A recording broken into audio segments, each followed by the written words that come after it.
going to go for round two. He's going to go for the knock. Goes for the roll down. And he's spotted Sylviel. Looks for the clip, but he's not going to be able to get it. Jumps out instead, but goes down. Moving forward, trying to get a better position using his focus advantage. Strikes straight in. Out instead, but goes down. Now it's just Mortal alive. Poor Soul in a 1v1, but he cannot do it.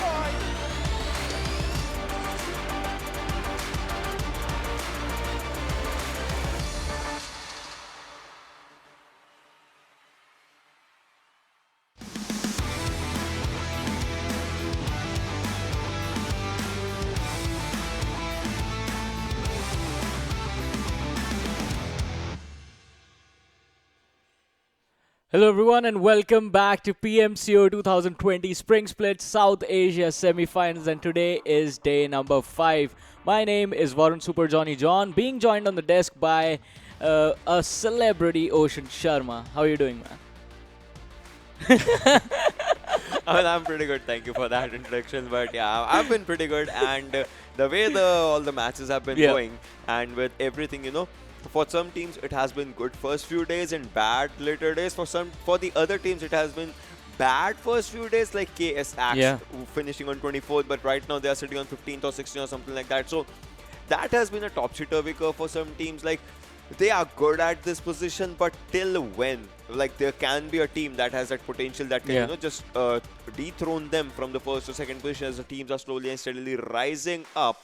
So those are going to be some of the things that we'll have to look by the end of today. And because by the end of today, some teams would have played all their matches. Yeah. So for them, the keys will be logged in, and for the other teams, it's going to be a strategy that how they can topple those things. But then all that happens with the points. And as we're talking about the points, first position, you guys know, gets 20 points. And those 20 points are, a big difference when we compare first and second, as 14 comes up for second, third gets 10, and after it's a gradual decrease of 8, 7, 6, 5, 4, 3, 2 till 10th, and 11 to 16, 1 point each alongside a single kill point. Yeah, that is definitely going to take their toll on the teams, but let's have a look at the groups and see which groups are going to be playing today. It is going to be A versus C, with Group A having Nepali Ho Ni, Rivals X, INES, Team Xtreme, Wolves Den, KS Axe is there as well, and 7C.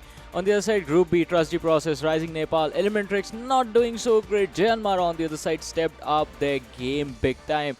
And Group C is going to have PN Gaming, R3D Devils, Ultimate Bank squads performing really well. On the other side, A1 Esports taking a huge dip in their performance.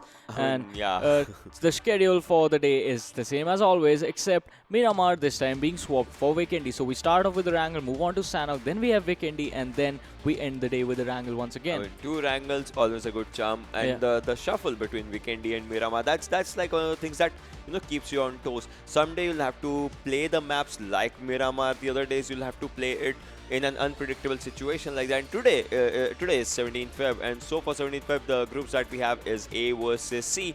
So let's see, which teams out of Group C have learned each and everything since yesterday's matches, as they were not playing yesterday. They were just sitting out there and watching the matches. So let's see which teams have picked up their A game and are ready for it. And on the other hand, which teams from Group A do the best, because Group A will be the one that will be ending their journey today by their final matches. So all the scores will be set in. And talking about scores, let's just see the overall scores as of now, what scores are in and what teams are at which position. Yeah, now starting things off is going to be INES on the first position with 153 points. Rising Nepal is going to be second with 146 points. Deadeyes Guys, they are going to be third with 144 points. Team 7C, they are going to be fourth with 127 points. Team Xtreme is going to be fifth, 125 points for them. Nepali Ho Ni taking the sixth position with 120 points. Jyanmaara, as I said, have been performing really well this time around, are going to be on the 7th position, 118 points, and Rivals X is going to be on the 8th with 115 points. Now, moving on to the next 8, 9 to 16, we have Hype taking the 9th spot, 113 points, PN Gaming taking the 10th spot, 113 points as well. But the difference between these two teams is going to be that Hype has played their 12 games. On the other side, PN Gaming still sitting with 8 games played. Moving on, 11th position being taken by R3D Devils with 109 points. Trust D Process taking the 12th, 106 points. Elementrix is going to be 13th. 1971 Gladiators take the 14th. KS Axe is going to be 15th. And Damn Classy is going to be the 16th team. And after this, we have the final area out there, the danger zone that we talk about. Wolves is out there on 17 with 76 points. Team T2K is looking out kind of in a bit of a trouble. I mean, they can climb up as 76 and 60. That's quite a bit of difference. Yeah. And from that, the difference actually starts as T2K, KTM Rage, Salty Squad, a big, huge name out there. Vibes, Ultimate Bang, Team Pyro, and Team A1 Esports for some reason are not performing up to their mark. So we'll have to see. Because A1 Esports has 2 days now. Yeah. I mean, today and tomorrow as well. Yeah. So we'll have to see if they come up into that gap, because the gap is, it's not a lot if you look into that, but when you look into the mentality things, even one single mistake can actually change the game. And we are actually in the game, ladies and gentlemen. As we're talking, players have started dropping out as well from Peripia. Your plane path goes to Salvo. You get 7, you get shooting range, Yasna Poliana, Rosehawk, Georgia Pole. If you want to go there, you can, take a vehicle from the Water City Town and Mansion, Shelter, Milta Farm. Those areas are actually accessible, but the major area that there is poaching. I mean, if teams are dropping out, they will have to see. But 1971 and INES going for a military drop. Let's see what happens. Yeah, Pochinki and School are definitely going to be highly contested this time around, since the trajectory is actually right over them. On the other side, INES, they always go for Nova, so this time as well, I think they are going to head towards that direction. 1971 Gladiators have to be careful about where they drop. On the other side, Evil Eye deciding to land on the military island just close to the bridge. That is actually really interesting. There's a dip out there, and there are houses in that dip area. So I mean, he can get a full look for him, and he gets one vehicle as well. Yeah, that's what I was gonna say. He's gonna probably look for a vehicle and then move over to the side of Novo. But the circle is gonna be in the northern part of the map. People in Savani, School, Pochinki, Yasna Poliana, Rozhok, even the people over to the side of Georgiapol to some extent are going to be pretty much safe. But Nepali Ho Ni, once again, after the horrible Erangel game that they had yesterday, the second one, they decided this time around, like, just going to Stalber would be the safer option. Yeah, I mean, they started off with Georgiapol yesterday for some reason, and the zone was pretty weird yesterday's final game. I mean, there was some sort of zone you won't be seeing once in a blue moon or something in that situation. But then Salty squad out there, ladies and gentlemen. Salty is having a bad run right now, but they want to change it. It picks up a Scar, Scar is incredible, good gun. If you have aim assist enabled, then you can pop out the heads in an easier way on the long range race. That's what aim assist does for Scar L, and picks up the AKM as well. AKM with no scope, like aim assisted side of AKM is incredible. Let's see what AKM and Scar L does out here for Salty. AJ, as he's ready for a fight against A1 Esports, as A1 Esports and Salty both have their drop in Yasna, and I like the way they actually formulate their drop. Yeah. One team is on one side of the road and the other team is on the other side of the road. They're like, let's just not at all go into a fight or anything. So they have always done this. Yeah. And by now, I think even they are used to each other being in close quarters, just being peaceful like neighbors normally against each other. When you open up the parachute, you're like, okay, there are players there. And then A1 Esports is like, that's Salty. Salty is like, that's A1 Esports. Yeah. They might be knowing each other. Exactly. And usually, okay, so I think I've only seen them go for one early game fight from all this time around, since the group stages, in fact. And that is actually really interesting, because after a while, you just, like, after you start understanding, all right, A1 Esports, this is where they're going to land, you just try and surprise them once. Yeah. You can land on their side with them, pick up a gun and just go berserk on them. But on the other side, PN, another squad that has actually been doing really, really well. They are going to look to climb in the overall standings, as we were talking about. They have dropped down slightly outside of the top 8, but that was just because they were not playing yesterday. And talking about not playing, teams from Group A, they are going to try really hard today, just because after today they'll be done with all their games and their points will be set in stone finally. They won't be playing tomorrow. It's going to be B and C. So teams from Group A, this is going to be their one last push, basically, to make it into the finals. Yeah, I mean, they actually need each and every kind of push and each and every kind of support. So guys, if you have your favorite team out there in Group A, just keep on spamming their names. I mean, not spam or something, but just keep on commenting their names or anything, like you support so and so team and you want to see that team rise up. If that team hasn't is not performing well, it just gives them a mental boost or mental support if they actually need it and all those things. So that's one of the good things. Meanwhile, Wolves is out there on the Georgia, like this area. Yeah. Yesterday, this was the area where Nepali Ho Ni was trying to contest, and I mean, Wolves were also taking fight with them, but Nepali Ho Ni losing 2 players in that situation. This is like the thing that you were saying now. NHN is making their drop to their location, so that's a good decision. I mean, just imagine if NHN would have done an incredible clutch or something out here against Wolves. They would have tried to contest it once again, but now they know. Now this is one of the important things. Now you should be knowing your drop location, and you should not be trying to contest anyone else's drop location, as sometimes if the things are not going your way, obviously it's gonna end up horrible. Exactly, and as you were saying, if NHN actually had a good fight against Wolves yesterday, then it would have changed the way Wolves were thinking their drops. Yeah. It would have been like, all right, this could not actually work out for us if we get contested again, and we have to rethink our situation. But on the other side, now NHN people will know that if they drop out of their location, they are not comfortable with that, and that can actually put NHN in trouble. Because if now someone else actually decides to contest Stalber or Kamishki, where they actually go for the split, NHN will have to go for the fight on that one and try to protect their home ground, basically. Yeah, totally. That's gonna happen. INES, Evil Eye. I mean, we were thinking that he'll be getting a car or something, but he has a boat right now, trying to go to Novo to pick up his players, and probably from that area they're gonna rotate to the circle. Xtreme now there, ladies and gentlemen, for you is on that. What do you call it? Yeah, level 2 US is what he is actually going with. And we'll have to see how the fights happen. INES, Machine, Tier and Badrev just looking out there, waiting for Evil Eye to come out there and pick them up. And probably one of them should be having a gas can by now. And look at this, KS. KSX has had a really good run. Level 1, he had a level 1 US as well. They've had a really good run right now, a decent run or anything. Ifti, Harid, all these players, Sanhok, and I mean, they have played really, really good starting yesterday. Pyrometheus, some shots have been taken down on him, but he was not taken down. R3D ready to move up that. FPV switch coming in by IR2. He's ready for dropping the first blood out there. He has spotted Matthias. He knows that the shots were connected, so the player would have been down with his health. But now, Matthias has used his first hit, going for energy drink, and R3D IR2 is moving forward. If he cooks up this grenade, there's going to be an incredible grenade. Matthias knows the location. As he knows, the grenade pin was pulled out right next to him. The grenade will pop out, do no damage right now, but painkillers that he is taking, the time's going to end up. And now going for a low toss grenade. Can it actually go? No, the grenade has been bouncing back. He should be knowing IR2. The grenade is on him right now. They did not notice it yet. Okay. So far, now this is good. I mean, imagine if the grenade would have been on him. Yeah. That would have changed everything. But this is a fight of wall versus wall. If you're just looking at wall versus a house in between.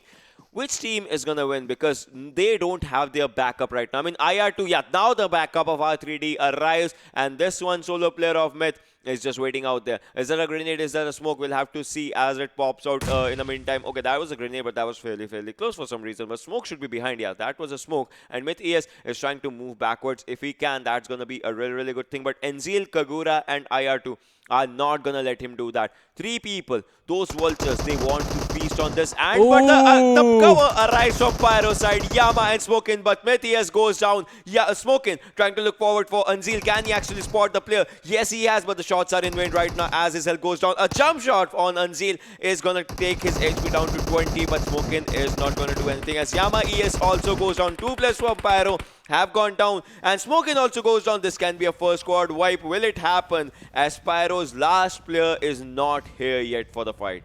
Yeah, they came in so much swag, but this time around it just did not work out for them for the side of Pyro. And it looked so cool the way they drove in at that fast of a speed. They're like, all right, we are here, boys, let's go in. But 3D Devils, they do not care. They will shoot you in the head. And Myth is slowly and steadily bleeding out. He's going to be put out of his misery. They did not shoot anyone in the head. There was no headshots or something. Yeah, but okay, I get your point. It was just an expression, yeah, bro. It was just an expression. I was trying to make them look gangster as possible. But Ocean Sharma just does not understand that. Ha ha ha. Yeah. Okay, so INES is outside the circle, Knights is outside the circle, and Ultimate Bank is outside the circle. NHN is really, really good inside the circle, but Gole, look at him. Yeah. He is fairly close to A1 Esports. Will he be engaging in a fight? That is going to be a bit of a question. Bang is still outside the circle. Yeah, all those teams are kind of outside at those circular area. First drop coming out there in Stalber, the area of NHN, and it has a Groza and Suppressor AR alongside a boost. That gives like 100 boost by an adrenaline. That's a lot, and exactly the thing I was talking about. Reaper, low on HP right now because they were crossing A1 Esports' path. Yeah. Once again, NHN are going to be targeted once this time around as well because of their performances have been dipping and could be actually easy targets for the teams looking to climb with the kill points that you get. Oh, on the other side, A1 Kapshi is going to drop Rivals Divine, but the players from the rival squad was there as well, Slayer and Trigger. They are going to knock down Kapshi and they are going to finish him off with that Uzi coming in. That was just unlucky from that Kapshi's side. Just not expecting confrontation, but the other players from the side of A1 Esports now know where the 3 players from the side of Rivals are, and Noob is going to try and delay this fight for as long as he can because one of his teammates was knocked down. He is going to need time for revive, which has already happened, but now he's going to need time to heal up as well. On the other side, Salty, the players are they were close by. I think they would have heard the gunshots in that general area, but this time around, early engagements not advisable unless you have as much healing as Nima has right now. With the med kit, the adrenaline syringe, the painkillers, 5 bandages, 2 first aid kits, and 1 energy drink. I think Pyro squad is going to get eliminated out there as Yama ES was really close to INES's players on the downside. And once I looked at the minimap, so that fight can happen anytime if it happens. But meanwhile, Rivals squad, I mean, obviously, enjoying their 1 kill. That's going to be one of the things. But A1 Esports is sinister, trying to look and spot them with that red dot on his suppressed M16. I mean, that's going to create some damage or not, I'm not sure about that, but if it hits, it's gonna cause some chaos alongside the players of Rivals, and that's one thing that's gonna happen. That's one thing that Rivals would not be wanting right now. I mean, they just enjoyed one feast, a great feast for them, and they want to look for more kills if they can. As A1 Esports also, A1 Esports wants those skill numbers. They want to engage in fight. Bring down some hits. Definitely, that is going to be their objective for today. But on the other side, let's talk about KSX because, they did make up a climb yesterday, but they have to push even further today. Like, at least make sure they have 110 points or more than that by the end of today. Otherwise, they are not going to be playing tomorrow. And if the teams below them actually manage to make a hard push in the points table, KS's chance of actually making it to the finals of this PMCO, they are pretty much going to be gone. I mean, that's totally true. And KS is one of the teams that just needs that push. There are a lot of teams, I mean, that needs that push. But Brave goes down as we were talking. We're going to come back to that thing. But TX Niku takes him down. Machine is once again low on health, but Brave gets finished. I mean, this team rotated a long distance from Novo Repno, and right now they are just in a bit of a trouble right now. But Brave has fallen apart. Machine, once again, low on health, cannot use his first aid right now. And the second airdrop is out there in school. Did you look at the difference in first airdrop was in Stalber? Second airdrop is in school. That's a lot of distance. So that means the circle is going to go unpredictable. The second circle has just arrived, and this team also has to go inside the circle. Look at this. Look at how far away from the circle is the second airdrop. KS is going to, enjoy that airdrop. Never mind. But the teams that are inside the circle, 7C, as you can see, Wolves, Bang, T2K, Salty, Rivals, PN, NHN right now making their way to the circle. Hype with just Gurkha Whitey up front and other 3 players. And Gurkha Whitey has engaged in a fight, I guess. And Gurkha Whitey is being shot at as well. Yeah, they have to be careful this time around once again. But INES, talking about their rotation from all the way to Novo, now have to actually move up even further. On the other side, Team Xtreme, they were hiding in that house, somehow managed to catch the players from the side of INES off guard, but now it is going to be the turn of 1971. Saluwaiti in that UAS, he's going to look to get some cover for himself and for his teammates, but he has to be careful. On the other side, Sinestro being dropped by the players from R3D. IR2 is going to kill off Sinestro as well. And Gladiators, they have to split their attention up because even TX is wreaking havoc on them. Niku is going to drop another player, Ryan, and Nightwing and Salu are the only 2 players left standing. Niku is going to go over to his teammates and regroup with them on the other side. Once again, now Sinestro and Salu, look at this. 7C is dropping out players out there. 7C is doing incredible out there. 7C pathetic, takes on 1 and is going to finish 1 second one as well. NHN is not in a good run right now. Nepali Ho Ni losing their 2 players. And one thing you remember, 7C Hades has his birthday today, right? Yeah, it is going to be his birthday today. So happy birthday to Hades from Team 7C. The team has been playing really well. And we hope that they make it to the finals and put up an amazing performance there as well. Hopefully, but then KS, as you see, the KS has rotated all the way from school to this area. 1971 is also trying to spot some players. Nightwing and Soluite just moving at the edge of the blue zone, as the blue zone has commenced, and there's a third circle. So after this, the circle is not gonna do some chip damage, but it's gonna do a catastrophic damage. And PNF with his M16 and that 6x scope is trying to find out some players. 1971 Ryan actually goes down, looking bad for 1971. Slayer has been spotted by FSEC, but still, one shot just hit him, but I mean, not that much of a damage as of now. Yeah, Ryan was just left to die by his two teammates. He was knocked down earlier. The revive could have come in, but the players from the side of INES actually come charging in. Machine, he is in FSEC's crosses, and he is going to go down to that Uzi. And now he's going to be in trouble. The car being blown up is going to be in that Machine, is going to be taken out on the other side. Tia being knocked down as well. Evil Eye is going to be taken out as well, and that is going to be the end. INES, the first team being eliminated this time around. The team that is sitting on number 1 right now. What is happening out there? I mean, the big names are being eliminated in the early stages. How does that happen? Like, the team has their A game, but then the other teams are actually bringing a B, C, D, E, F, all the games right in front of them, and that is costing them matches. I don't know how is that happening, but yeah, it is happening. Playzone takes on A1 ES Stranger as well, so Playzone damage coming in handy out there. And look at the circle. It's totally a northern circle right now. Each and every squad, I mean, there are not much of the compounds, and Team Pyre also gets eliminated on the 15th spot as we were talking. So some good names actually going on. And the third airdrop, first had a 7.62. Second had a 5.56, and third has .300 Magnum bullets. You know what it is, the AWM. And talking about snipers, bolt actions, Hype SK49 takes on one player with his M24. I mean, shots and fights are happening each and every area. And look at Wolves. Wolves are in a compound. 7C is not in a compound.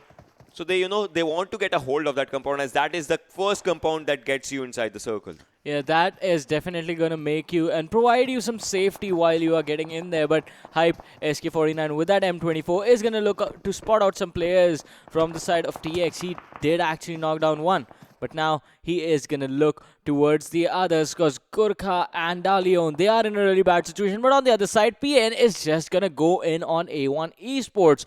A1 Esports, they are going to try and fight that one out, but the players from the side of PN are going to look to end this situation, because even PN Gaming, they are going to look to make their way back into the top 8 and have a good standing as they move on towards the finals. But right now, this is looking interesting. Solti squad in that center house, surrounded by the players from the side of TX and players from Hype. And you do see 1971 in a distance, but they are not going to be worried about them, because 1971 Gladiators are they are quite far away right now. But TX and Hype are quite close, so Solti could be in a lot of trouble at any moment. I mean, as of now, Solti squad has this compound for themselves, and that is the elimination of A1 Esports. I mean, Playzone just ate up the whole team. A1 Esports, this is desperate time. You kind of need to, pick up your game right now, as you are the team that is on 24th position right now. The team that had back-to-back 2 chicken dinners in the qualifier stage. This cannot be happening like this. You should not be going out like that situation out there. And KS Safety takes on Rivals Divine with his M16.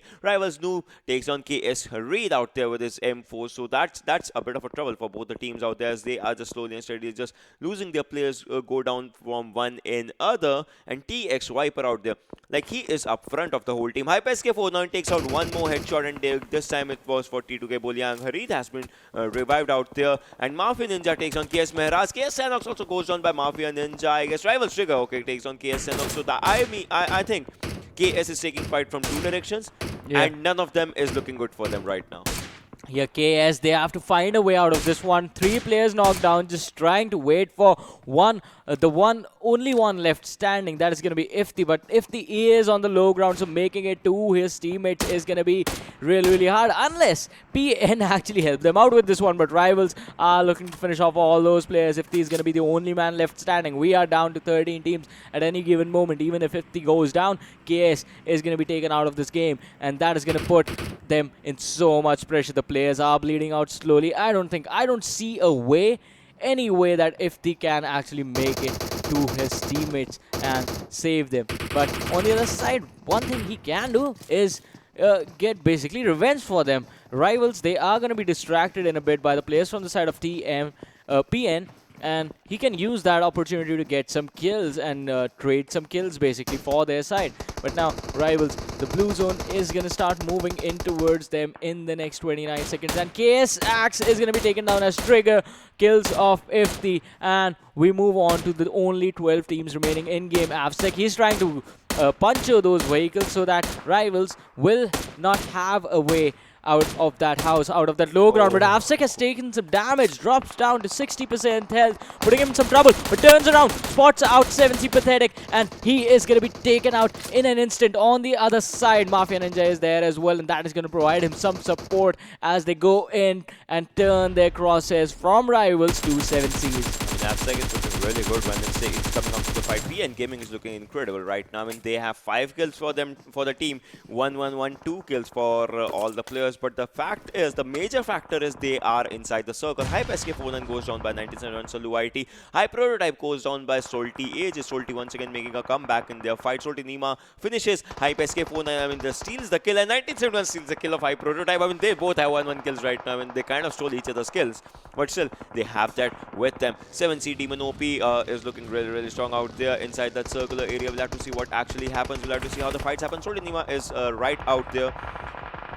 Yeah, we are ready for a fight. Gladiators are out there just trying to take up their fights as well. And Hype Gurkha YT actually falls down by Salty Nima. And Bang YCL with his ultimate bang takes on one player. 7 City OP with a grenade takes on TX. Look at Salty.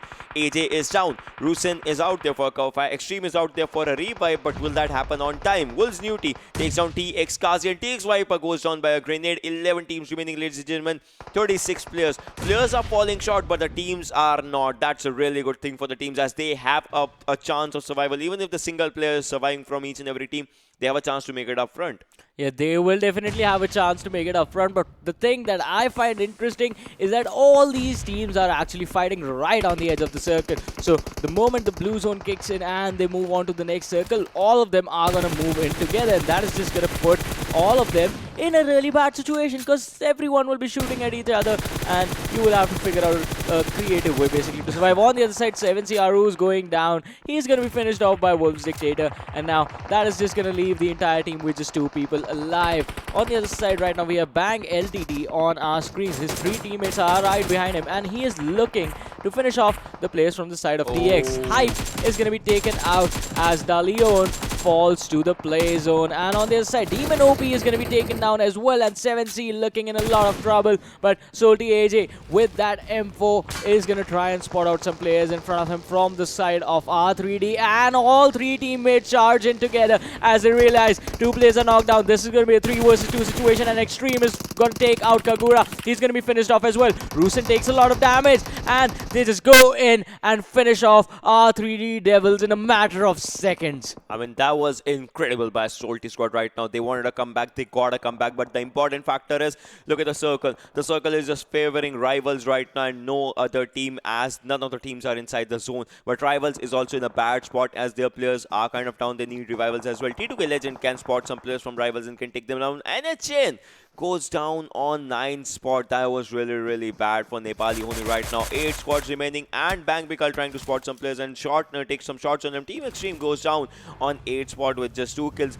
Bang, their players are down right now. YCL would like to move. SS would like to move if he can move inside the circle. Team 7C gets eliminated with 5 kills on 7th position. Wolves, look at them. Wolves can steal these kills. I think they are going for it. Bang SS is low on health. If his car just blasts out, that is going to be the end game for him. His car is out there, and his car blasts out and takes him down. Bang SS goes down. PN Mafia Ninja, and I guess 1 player goes down. 2nd player Bang YCL will also go down. Wolves are having a good kill number, if I'm not wrong, as they are taking all those kills, those important kills. T2K Hunter is trying to spot the Salty Nima once again. Ultimate Bang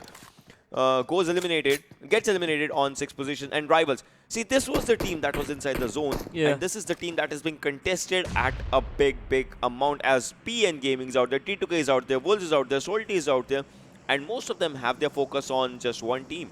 Yeah, that is definitely going to put them in a weird situation. But once again, Rivals, they are in the zone. PN is there as well. And now both those teams have to fight basically in a 360-degree angle, because this is going to be an open area fight, and you have to find a way how to survive this one. AJ is going to drop one, but AJ is going to be taken out himself on the other side. Now, Rusin is the only man left standing. Wolves Nude, he's looking to come in towards the players from the side of Salty. Nima takes a lot of damage, and that is just going to spell trouble for the team. But now, Nima, he is still just lying there. Nude is going to be dropped, but Wolf69, he is still alive. He is still standing quite strong. PN Gaming, if they spot him out, and yes, they do, they are going to finish them off. Wolves then being taken out as T2K Chari finished off 6-9. Now, Salty Nima is going to be taken out as well by Chari. Look at Rusin, he's just barely surviving, and he has to get inside the smoke as well and the zone as well. Can he actually do that? Will it be a game of Salty now? Play zone actually eats him up, and I think that will be the end of Salty squad at 4th position for the first time. 3 teams remaining, ladies and gentlemen. Rivals out there inside the circle, T2K and PN Gaming. Which team is going to start this day with an incredible chicken dinner in their hands? We will have to see as Salty squad gets eliminated on the 4th. PN, Rivals and T2K. This 10 people alive. It's a 4v4v2 situation. 2 players coming out from Rivals, that is Trigger and Slayer. 4 players from T2K, and all 4 players alive out there. But make it 3 if it happens, as T2K Chari goes for PN Blend, and Rivals Slayer steals that kill. That was incredible. T2K Chari is going for a grenade. Will that grenade hit? That is going to be a bit of a question and a bit of a trouble, because if that does not, that grenade was close, but it did not do much of a damage right now. Second grenade coming in, but that actually spots out T2K Chari, and PNFSec takes him down. No damage done by a second grenade, but T2K Chari, can he be getting a revive out there? Will smokes pop in? Because smokes popping in means that his location will be actually shown, and the zone is also kicking in. T2K is outside the circle. PN is at one edge and Rivals on the other. Mafia Ninja takes on T2K Boli Hang as well. A team that was really strong right now is at a weak spot as 2 players were down. One of them got a revive. Hunter and Legend have to get inside the circle as well. Rivals Trigger.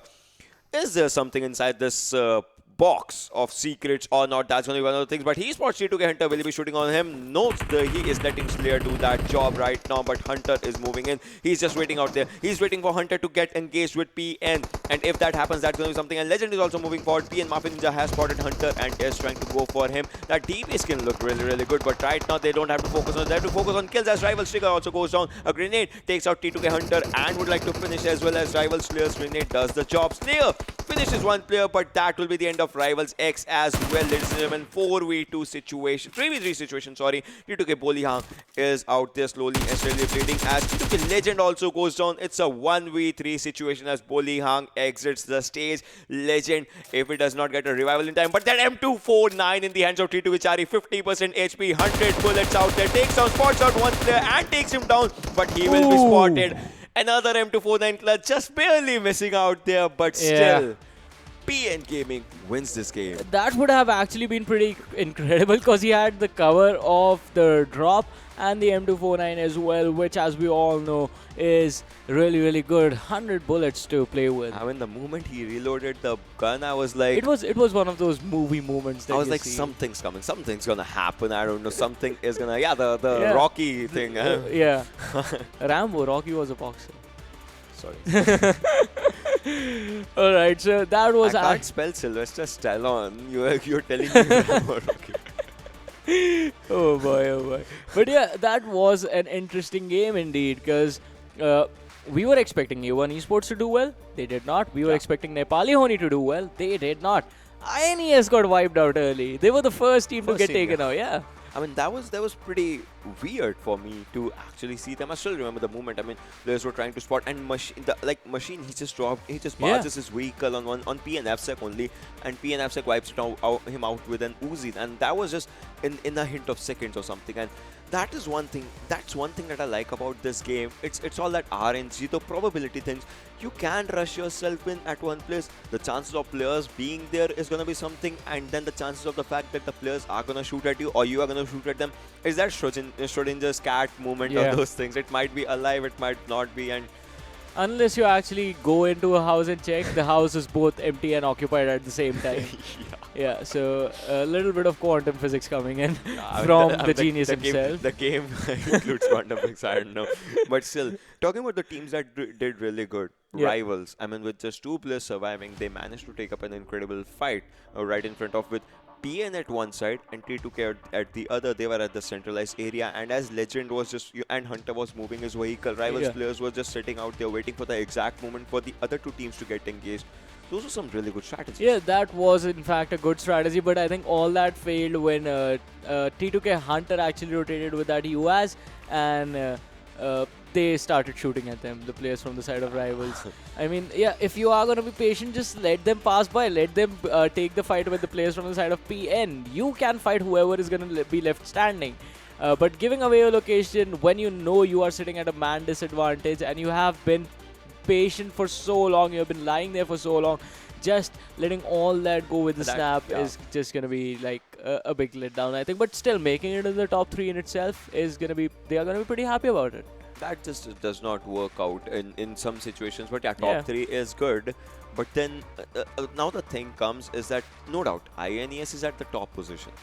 But for how long will there be a team as PN Gaming is slowly and steadily moving forward? They were in top 5, if I'm not wrong, of the overalls, and they are gonna contest that position, if not by this match, by the second match, if not by second match, by the end of the day or anything. They are gonna outshine each and every team because they started their day in a really, really good mentality, and that was, we'll hit down in the Erangel, we'll pop out some heads, and we're gonna end up with a chicken dinner, and that's one thing that they did. So PN Gaming was, they were in the top 5 when teams had played 8 games each, but after yesterday they did drop down to the 10th position just because PN Gaming was still sitting at 8 games. And now I think after today, they are going to look to make that hard push for the top spot. Once again, this team has been pretty consistent since the group stages. Yeah. So one of the most consistent teams so far I've seen, because other than that, I think it is definitely going to be Team Xtreme, who have been quite consistent.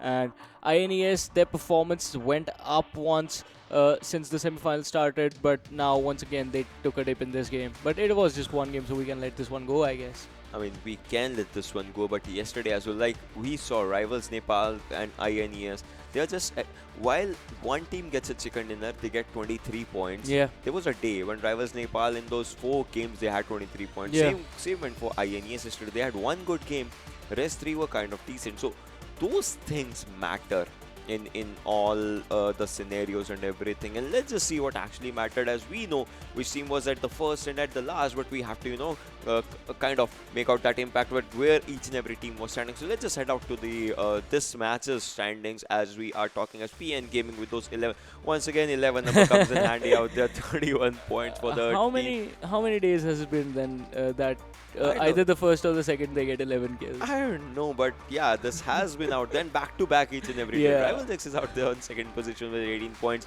Same goes for T2K. I mean, see, this is one thing. Rivals X had more kills. Yeah. And that matters out here. So that actually puts them on the second spot. The points are equal, but if you're talking about the total kills, Rivals X win this one. Wilson is out there on the 4th one. Salty Squad making up an appearance once again on the 5th one with the 15 points. And out there out here once again, 7 placement points for Wilson. 8 for Salty, but then the kills matter. So yeah, there's that thing. 7C, we're gonna come back to this team once again later on when we'll be finishing by this. 7C has 6th position. R3 Devils out there on 7th, and Ultimate Band is out there on 8th. Yeah, moving on to the next 8, we'll have to see the bottom 8. Team Xtreme is going to take the 9th spot. Nepali Ho Ni, they are going to be 10th. Team Hype is going to be 11th. 1971 Gladiators, 12th. KS Axe, quite unfortunate once again. 13th position. A1 Esports as well. Team Pyro, INES, all with 1 points are going to be 14th, 15th, and 16th respectively. So, stronger teams being taken out quite early on in this game, and Nepali Ho Ni, even after having a good standing in the top 8, just not having enough kills is just going to push them down the standing for this game. But with that, let's have a look at the MVP for this game and see which player from PN Gaming actually takes it this time. It's going to be Mafia Ninja with 5 kills, 512 damage, 7 kilometers distance traveled, and 24-minute 58-second survival time. I mean, that is really good when we, you know, compare with, as a team has had 11 kills. Yeah. And out of those 11, 5 is in the hands of Mafia Ninja. I mean, I would say that this is more than decent for a player with the team that has 11 kills. And PN Gaming making up that impact, I think that this has been an incredible first match for this team, and we'll have to see what happens when the teams are going to, you know, come back for the map that is known for being fast, but kind of go slow in the start nowadays. We'll have to see what happens in those matches as well. But we'll just see the overall standings after the first match of what went up and down and how many teams are out there and where is PN Gaming standing. Yeah, they were on 5th.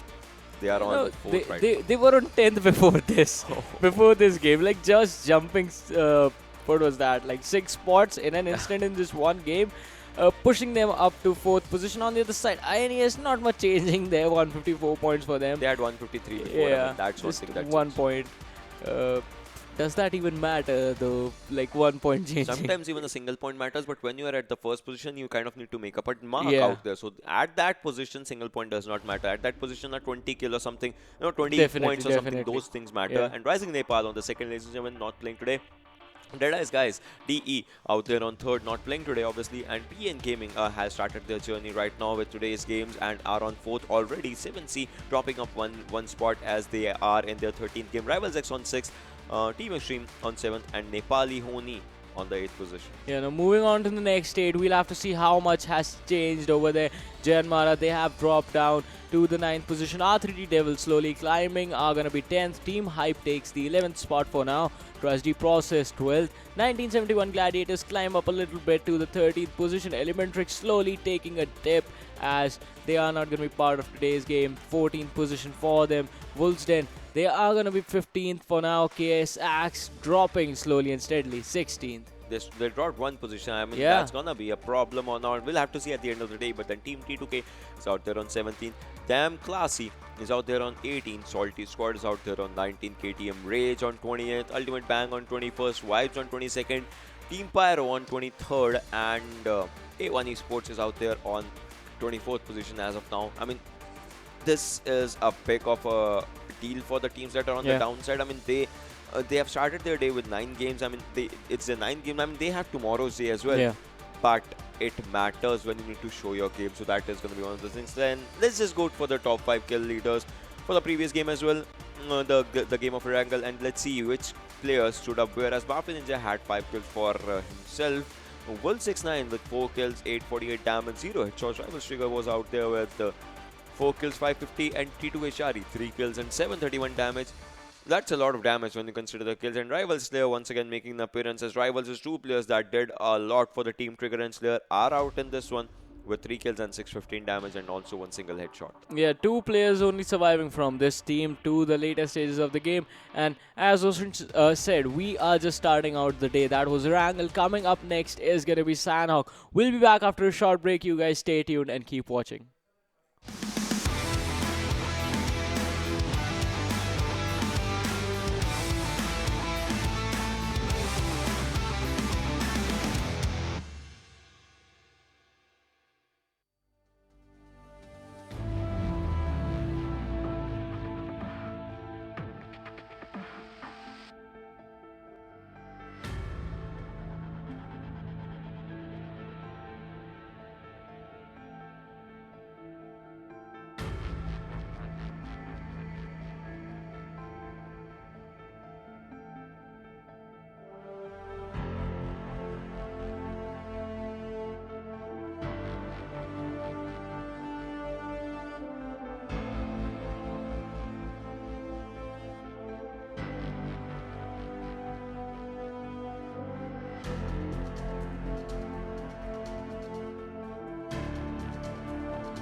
Hello everyone and welcome back once again. We are going to be heading into game number 2 that is going to be played on Sanhok. My name is Warren Super Johnny John. This is Ocean Sharma and you guys are watching PMCO 2020 Spring Split South Asia Semi-Finals day number 5 and game number 1. That was actually pretty interesting, right? That was incredible. I mean, to be honest, if out of the games and everything, if I have to say, it was one of the best games. You have an open circle, 4v4v2 situation. Then those two players go down. It's a 4v4 situation. Make it a 3v3, and then one player picks up an M249. You're thinking he can almost clutch, but then it just changes everything. And that was something amazing about this. That game. That was indeed amazing, and the way that PN Gaming played, they are gonna be closing that gap and trying to make the push on towards the first position on the overall scoreboard. But talking about positions, to it is gonna be important to keep this in mind that right now the only objective should be to stay in the top 16 and make it towards the finals. Yeah, because you could go for a risky play and then get knocked out. For some teams, they'll have to stay in top 16. For some teams, they'll have to come to top 8. Because see, top 16, if a team comes to top 16 and today was their final match, tomorrow they can lose their spot. So that can actually change each and everything. By the way, let's just look at a head-to-head between the team that actually won the previous game and the other team that we have, Rivals X PNG versus Rivals X for the previous game. And they had look at one thing. 11 kills, 8 kills, 1767 damage. I mean, they had equal amount of damage kind of. But then one thing that they lacked is their manpower. They had 2 players remaining at the end. Yeah, exactly. They were fighting in a 2 versus 4 situation, and that was sort of troubling for the team. But once again, Rivals, they made the push up with the number of kills that they had over on their side. If you compare it to the T2K, who were actually there even after Rivals had passed away. But this time PN Gaming once again just stepping up with their performance, and as we talk about this team, they are pretty aggressive, but their aggression is also quite controlled. Like, they know when they are supposed to rush in and take the fights, and in the early stages you will see them just lying low and waiting it out and buying themselves time. I mean, that happens sometimes. Like that, sometimes that's a strategy you kind of need to do. Sometimes that works out, sometimes that does not work out. And we are in the game, ladies and gentlemen. As you can see, the map is right. Move ahead. Okay, the map is gone. It's gone. I was trying to lean on the map. Hey, it's back again. Yeah, it's back again, and we are in the game, ladies and gentlemen. As you guys can see, all the squads have actually came out. Right. And the plane path, the plane path was till Sami's area, like Camp Charlie was out there, starting from Mongnai. So a lot of good areas, and Camp Alpha is one area where PN Gaming is kind of going right now as we are talking. And NHN makes their drop in Query, but the zone. Wow. I think that has to be the perfect word for it. Wow. Because look at this. Apart from the zone being like, I don't know, like similar to Vikendi, this time boot camp, it's just INES over there, and T2K, they are spread out right outside of boot camp. And the early fights coming in from T2K. A1 Esports, Kapshi is going to be the first man to exit this game entirely. Oh boy, I thought that was going to be a mistake. This is not looking good for you guys. This is like really bad. But then T2K making out that first move, that was really impressive and interesting from T2K's perspective. It was actually pretty impressive because as I was saying, I thought that was going to be a bad decision from their side, landing outside in that sort of an open area and close to those huts. But once again, I think they actually did catch some of the people from the side of A1 Esports off guard, and another man being caught off guard is going to be Dante by Rivals Noob. A1 Esports, what is happening? 2 players just going out within the first 2 minutes of the game this time. Oh man. I mean, one was by T2K, the other one was by Rivals. That actually shows one thing, that A1 Esports kind of had a split drop as well. Yeah. One of their player was like on the other direction, the other one was on the other direction. Look at this, Rivals player and Trigger, the 2 players once again together with each other. They are looking for a fight. If they find it this time, they are not going to make any mistakes, and I think they are going to change a second position to a first position. Some stunts coming out by Trigger just for fun. I don't know why was he doing that. Wolves Ironic and Wolves Dictator are like fairly close to each other as well. I mean, they are on the same team obviously, so there's nothing to be worried about, but still they are close. If a cover comes in or something, they can actually go for it. Wolves is also a team that has had a decent run so far. Look at those horns on his head. Newt this time around just is going to look to basically not make the same mistakes as last game, because last time as well, Wolves, they started out quite strong. Like those Their early horns games were actually strong.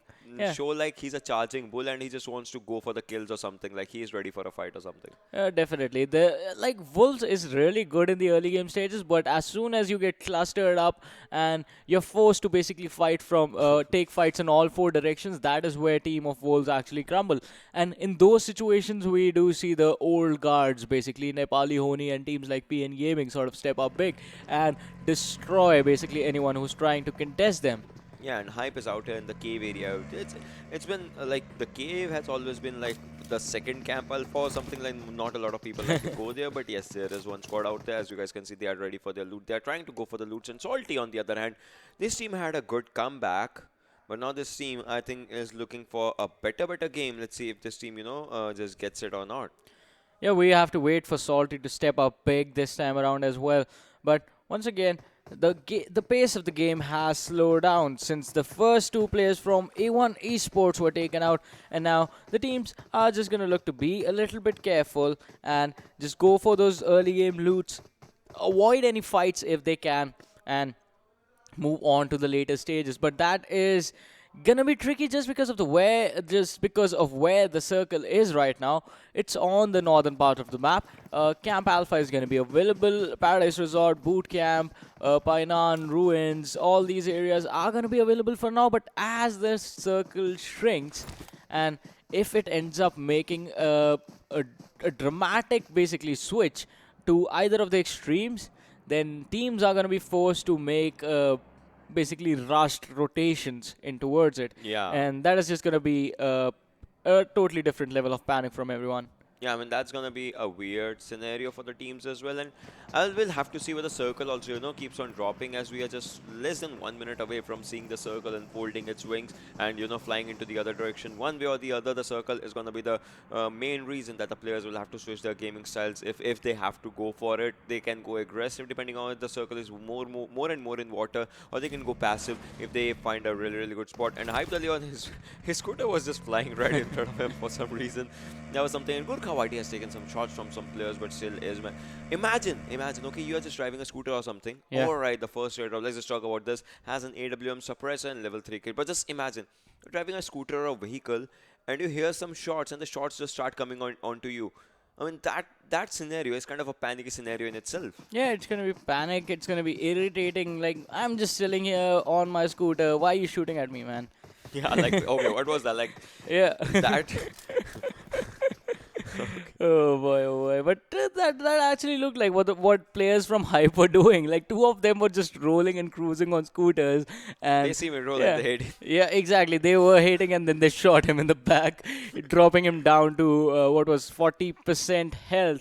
But now, Hype, they know where the enemies are, so they are going to be careful about it. On the other side, Prototype is just going to rotate in with his teammates. And now, Hype making it into the zone are going to look to gatekeep KS, who were right behind them. On the other side, Pyro, Therese, with that QBZ on himself, is going to be pretty much happy. And remember the previous fight that Pyro actually took? They just charged in that shelter area and then they kind of lost their fight. So that's one thing that Pyro does not need to do out there. 7 Samatya finds out a player, and KS, the team that wants to do good and decent, is right now falling. Look at this thing. Bang YCL. He's really close to Salty Xtreme, really close to Salty AJ, and he has been spotted and he has been taken down as we are narrating this incredible story of Sanhok's match. Ladies and gentlemen, one more kill coming into the hands as Bang squad now Ultimate Bang will have to rethink their decision of just moving in forward. And Bang YCL, he was far away from his team, so obviously no revival was coming. And Rusen, if he falls,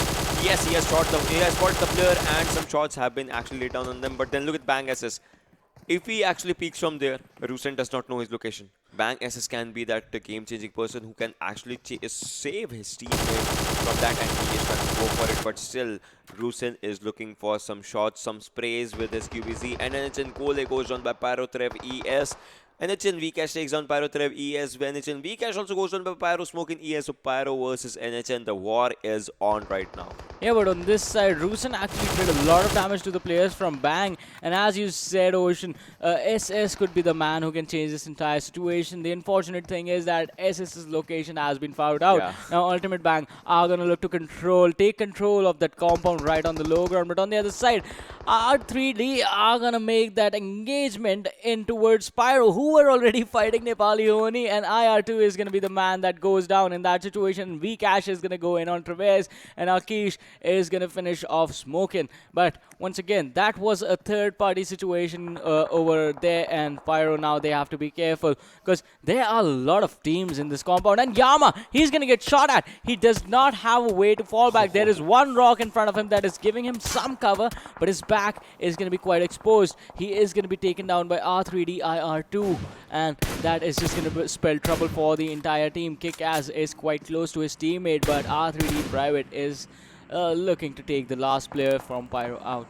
Kick-Ass is low on health right now. NHN on one side, R3D on the other side, and he is out there with just 30-ish HP if he wants to take up some fight. Right now puts it up to 75, but will that be enough as NHN is ready to look onto him?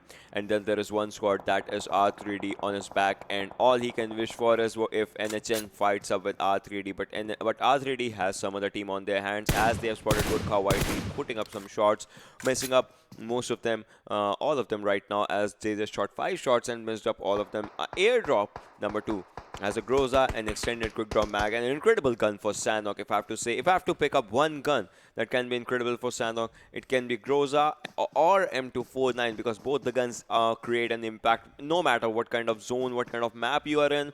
If you know the right way to handle these guns, you know the right way to give the kills to your team, and as a whole do some incredible clutches. But look at TX, look at TX Demon. Yeah. Look at his location. They're just swimming or something outside the water area to get into the zone, but the zone is gonna shrink as we are talking, and one team, that is R3D, is gonna get a hold of that Groza, if I'm not wrong, and they are gonna enjoy it, obviously. Let's see what happens. Ooh, that is an interesting shift, but not going to change that much for the teams. The rotations are going to be pretty much easier. If someone was looking to rotate in towards the center of the previous circle, then this one is going to be easy for them as well, because you were already heading in that direction. Yeah. You are going to pretty much keep going now. Apart from the fact that the blue zone is going to give you some trouble after a minute and 30 seconds from now. But other than that, not much is going to change. On the other side, the player in the boat moving towards the Tatmok area, that was actually quite interesting. But he actually somehow managed to make his way there. On the other hand, there is another team present as well. It was 1971 Gladiators who were there.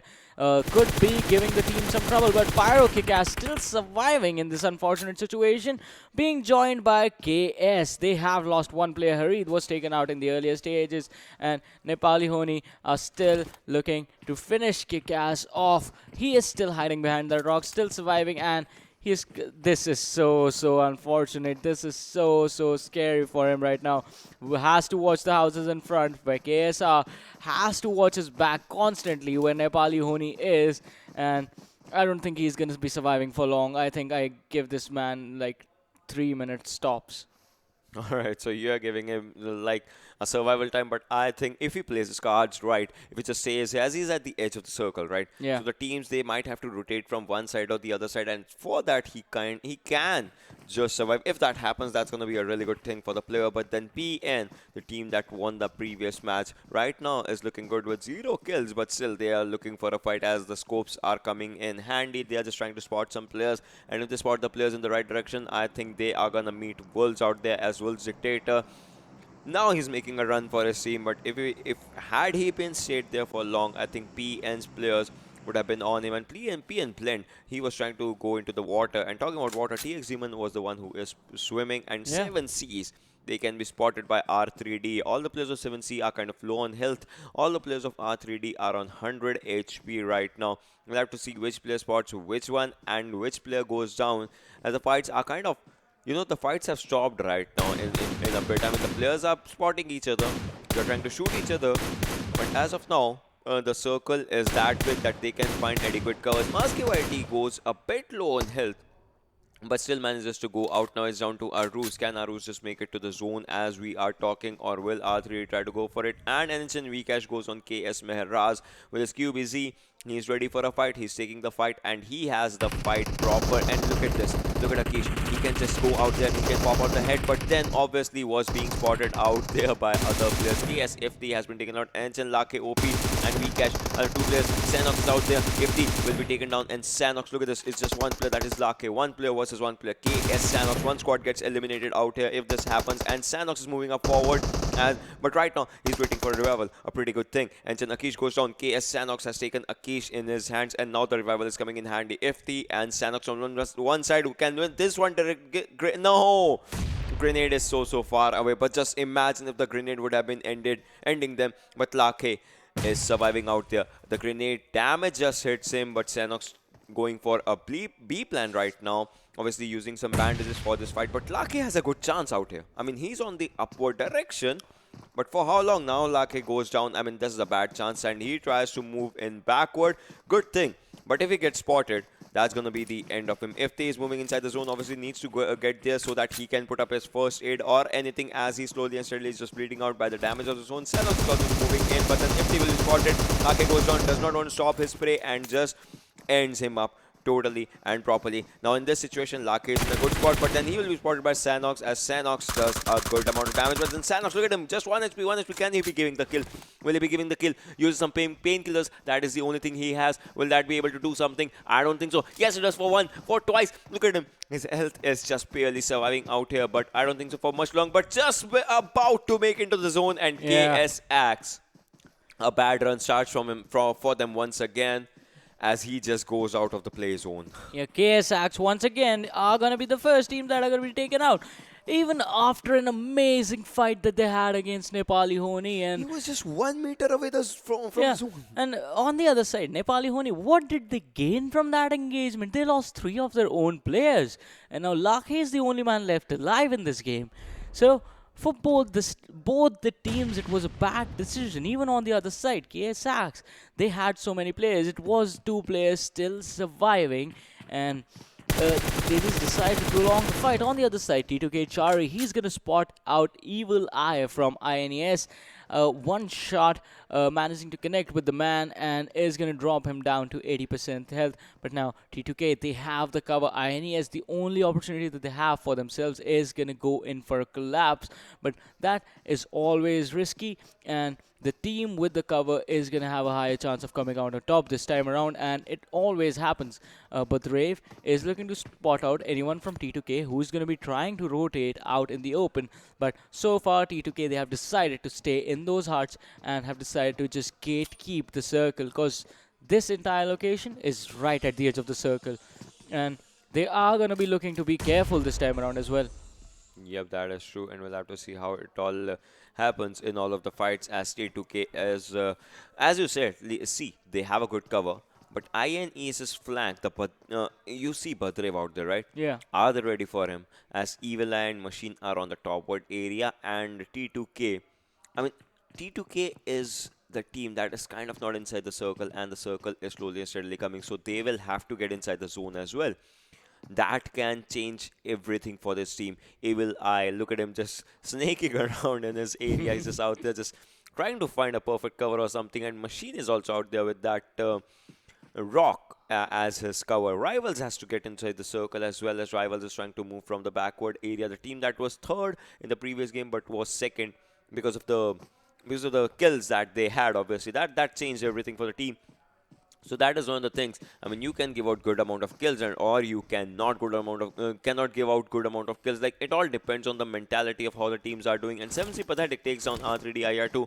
PNF Sec has started the fight as they take down Gurkha. YTP and Blend is also down right now by Wolves. Ironic, so a lot of third parties coming in. Solti Nima takes down R3D Private. So I think fights are out there. Hype Dalion is inside the water right now, just trying to go. And Private has been spotted, will be finished out by Solti Nima in an incredible way with his M4. Pyrokick takes on INES Machine, and Evil Eye. The fights have started. Evil Eye just finishing Pyrokick, as that was incredible out there. But look at the circle. Look at the circle. The circle's gonna shift. And look at that spray by Evil. And the circle shifts out in that incredible left-hand direction. favors Hype right now, favors PN right now. All the other teams have to make up a move, and T2K has started moving inside the zone. They want to move, go for a move. INES is right in front of them, but Ray spots one player, drops him down in an incredible 1v4 situation, but then we'll have to see can he just clutch out all three players as he goes to the left, but that won't be enough. INES by T2K takes this win. And that is for the second time that INES have taken the early exit from the game. The team sitting on the first position in the overall standing is just not performing today, and that could put the team in trouble basically. But on the other side, 7C, two players, one player Pathetic is in the blue zone right now. Maski somehow actually managed to make it, but the player is still bleeding out on the other side. TX Demon managed to catch the players from the side of Wolves of Guard. Xtreme taking a lot of damage from PN as well. But Salty, they are focused on 7C on the other side of this river, and Nepali Ho Ni are going to be eliminated. Once again, Lakhe, the only man surviving, is going to be taken out, and they take the exit on the 13th position. But talking about this, TX splitting attention between 1971 Gladiators. Now, PN Ayush is going to spot out the players from the side of Salty who are running in towards the zone, but can they actually make it now since they have been spotted out? And R3D is going to get the kill for 7C's one of the players from the side of 7C. Aruz, once again, the only man left standing for his team, is going to be responsible to make sure that his team makes it into the later stages of the game. And look at this, R3D, IR2, Kagura and their teammate, they are going in for a water rotation, and not even with a boat, they are just trying to swim their way in. That could put the team in a really risky situation, but we have to see if they actually make it in or not. On the other side, PN, they have spotted out Salty. They had spotted out Salty quite earlier on as well. But now, Salty also know where the players from the side of PN are, and they are going to be careful about it. On the other side, 1971 Gladiators, Ryan just managing to avoid an engagement for now. Hype Leon is going to do a bit of damage, and 1971, they are going in at it with the players from TX. Viper, he is lying proning on the floor, but Ryan is going to come charging in, does a lot of damage, and Viper is going to be taken out. Sinestro on the other side takes a lot of damage, is going to be knocked down. 2 versus 2 situation. Demon and Nico, who is going to come out on top. Oh, Nightwing drops down to 10% health. Can he make it out of this alive? And Demon is going to be taken down. 2 versus 1 situation. If Nico actually plays this one perfectly, it's going to come in his favor. And TX, Nico drops down. Ryan, Nightwing, the only man left standing for his team, is at a health disadvantage. If Nico throws one nade, this is going to be his game. And the nade comes in, but it's not going to do anything. Nightwing still trying to juke this one out. Nico is still trying to wrap around. Both the players with their movement are just trying to basically I don't know, throw each other off. Demon is going to try and get a revive for himself, and that is going to come in, and that is going to be happening before 1971 Gladiators give a revive to their teammates.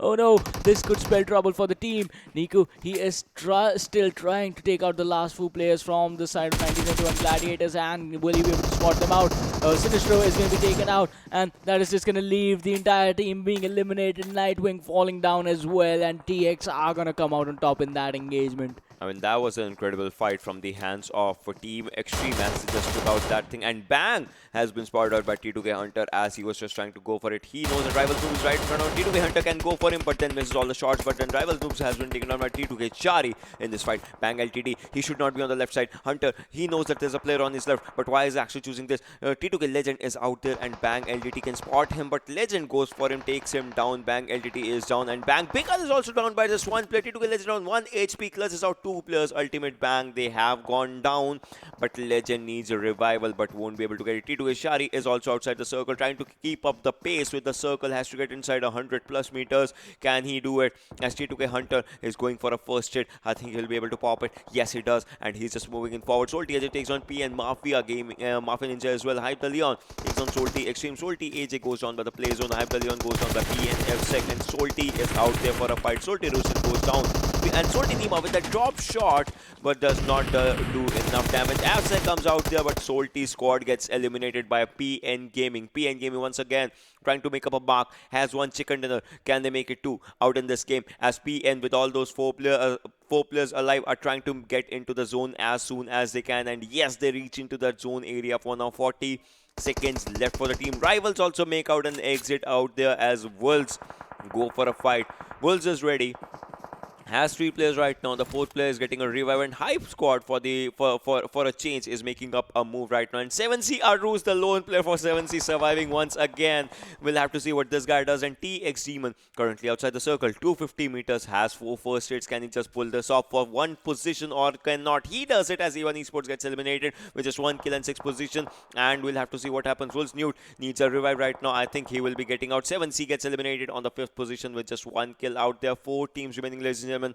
11 players out there. Hype SK49, he's moving in the wrong direction because if Wolves players spot him, that is going to be the end game for him. PN Gaming on the other end, all 4 players just moving in Prototype, and SK49, 2 players out there. What's going to happen? As Wolf69 is throwing smokes for his player to get revived. Will he get a revive? Nope. The Wolf69 naded his own player. That was true. That was something. I don't know what that was. 3 teams remaining, ladies and gentlemen. PN Gaming once again for a second chicken dinner. They are out there. Wolves is out there. Hype SK49 is out there with 2 players. You can see SK49 with that barrel. He has spotted some players, but will he be able to pop out some heads? 6-9, this time if you grenade, make sure it's on your opponents, because that is one thing that is needed by your teammates as well right now as your fans. PN Ninja takes on Wolves. Ironic Wolves is in a bad situation right now. 6-9 is out there, and Dictator, can he be able to give a revive right now? Can he just give a revive? Yes, he can. He has touched this player, but the zone is coming. I mean, all the teams are inside the circle as of now, but what's going to happen? That's going to be a bit of a question as 3 teams remain, 9 players out there. This is a fight for the second match's chicken dinner, and PN on your screen, ladies and gentlemen, is going to go for it for the second time. Yeah, all of these teams are going to try for this one, but right now the circle is on that slight downward slope right in front of them. That is going to be an open area. Whichever team tries to rotate in first is going to be taken out by the other ones. PN on the other side are focusing all their attention to the players from the side of Wolves. Ironic being dropped yet again, but the revive is going to come in, and Hype, they are being really careful and really patient about this one. SK49 and Prototype, the only 2 man left standing for their side. Prototype is going to be taken out, and that is going to put the team in trouble. I think SK is going to be the only man left standing after a while, and PN, they come charging, and Mafia Ninja and Blend making their way into the circle. Ayush is left on the background, but now Wolf69, he's charging in towards SK49 from the side of Hype, and SK, he is going to be taken out as well, and that is just going to leave Wolves and PN at it. Ironic is going to drop Ayush. It is going to be a 3 versus 3 situation, but now can Blend and Mafia Ninja actually clutch this one out? Oh, this is looking so hard for them. Okay, 6-9 is down out there, and Ironic is also down. 1v3 situation. Wolves Dictator, can he just go for it as Ironic goes down? PN with 2 players surviving out there, and it's a 1v2 situation as 1 more player goes down. Wolves Dictator is out there on 50% health. Mafia Ninja and Blend. Look at Blend blending out there, but Play Zone eats out PN. Oh my god, the game ends with a Play Zone demise. That was something, but PN with a second chicken dinner. Yeah, that was back to back. That was just BM towards the end. Once again, we have seen this happen. I won't give you Michael. You can take the chicken dinner. You are not getting me though.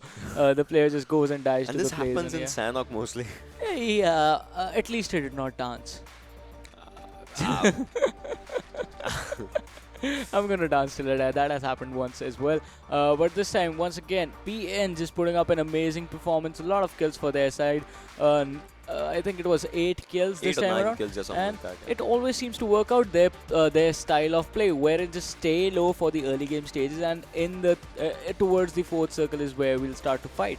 I don't know, but this strategy, this meta that they are building up is working for them. Yeah. From the first game to the second game, they have 2 back-to-back chicken dinners, and you said that they started their day at 10th position, Yeah. jumped up at 4th. I want to see where they jump up after this, because 2 chicken dinners, it matters a lot for the Yeah, team. it definitely does matter, and the first one was a 31-point play. Now this is going to be a 28 points coming in as well, and I think by the end of today, they are definitely taking that first spot home for themselves, PN Gaming. But once again, moving on to the other teams, Nepali Ho Ni and KS Axe. Yeah. That one fight on top of close to that sniper lookout, that was just a weird situation for both those teams, because yeah, you are engaging in combat, you might get some kills, but once again, at what cost does that come? It was a risky situation, because KS, the position that they are in right now, they only would like to go for YOLO plays, because they won't be playing in tomorrow. It's either they make it or either they don't. they are 2 games down now. So Nepali Ho Ni, they have to be careful about that as well. On the other side, they just lose 2 players. Lanka somehow gets lucky and clutches that one out for his team, and then moves on a further bit into the game, then just dies. Yeah, I mean, that was one thing that NHL Lakhe, he made a mistake out there. You cannot be taking fights outside the circle, as that is one thing that, can take the temperament of the team down. And that is a bad and weird thing out in that thing. But then KSX, they kind of need to step up their game right now. They're at 16th position. From 16th, if they play their cards in the wrong spot, they are going to drop down and cannot qualify. As today, just 2 matches remain. Those 2 matches, the one team that has, had the maximum out of those 2 matches is going to be PN. Chicken in first, chicken in second. They are like, keep on coming. We know the final crate is what we are forming of our opponents, and we are going to be, having those chicken dinners for us. Even for PN, it could have gone horrible for them at any given second, because the circle, once again, it was in a slight ditch in the floor. In the ground, there is not flow on Sanhok. So a slight ditch on the ground, and it was quite open. There were no trees, there are no grass, and the only option that you have is to literally run towards that direction. And if by any chance, if Wolves had, or if Hype squad, if the 2 players from Hype, if 2 players from Wolves actually decide, alright, these guys are out in the open, let's just shoot at them instead of each other, then PN would have been taken out. Yeah, but then we are going to go and see who is the MVP of this match. Obviously, it's going to be once again from someone from PN Gaming, and it is Azsec. Once again, 5 kills for the guy. Previous match also 5 kills, but previous match the damage was more. This time it's 480. And obviously they started engaging the fights in the latest stages. 23 minutes and 54 seconds was the survival time, and 5.41 kilometers is the total distance covered by this guy. Now let's just move to the game standings as well. As we know, PN Gaming was out there. Yeah. But if I remember correctly, all their teams were there with 3-2, 3-2 kills. So how much difference is it actually creating? See, exactly.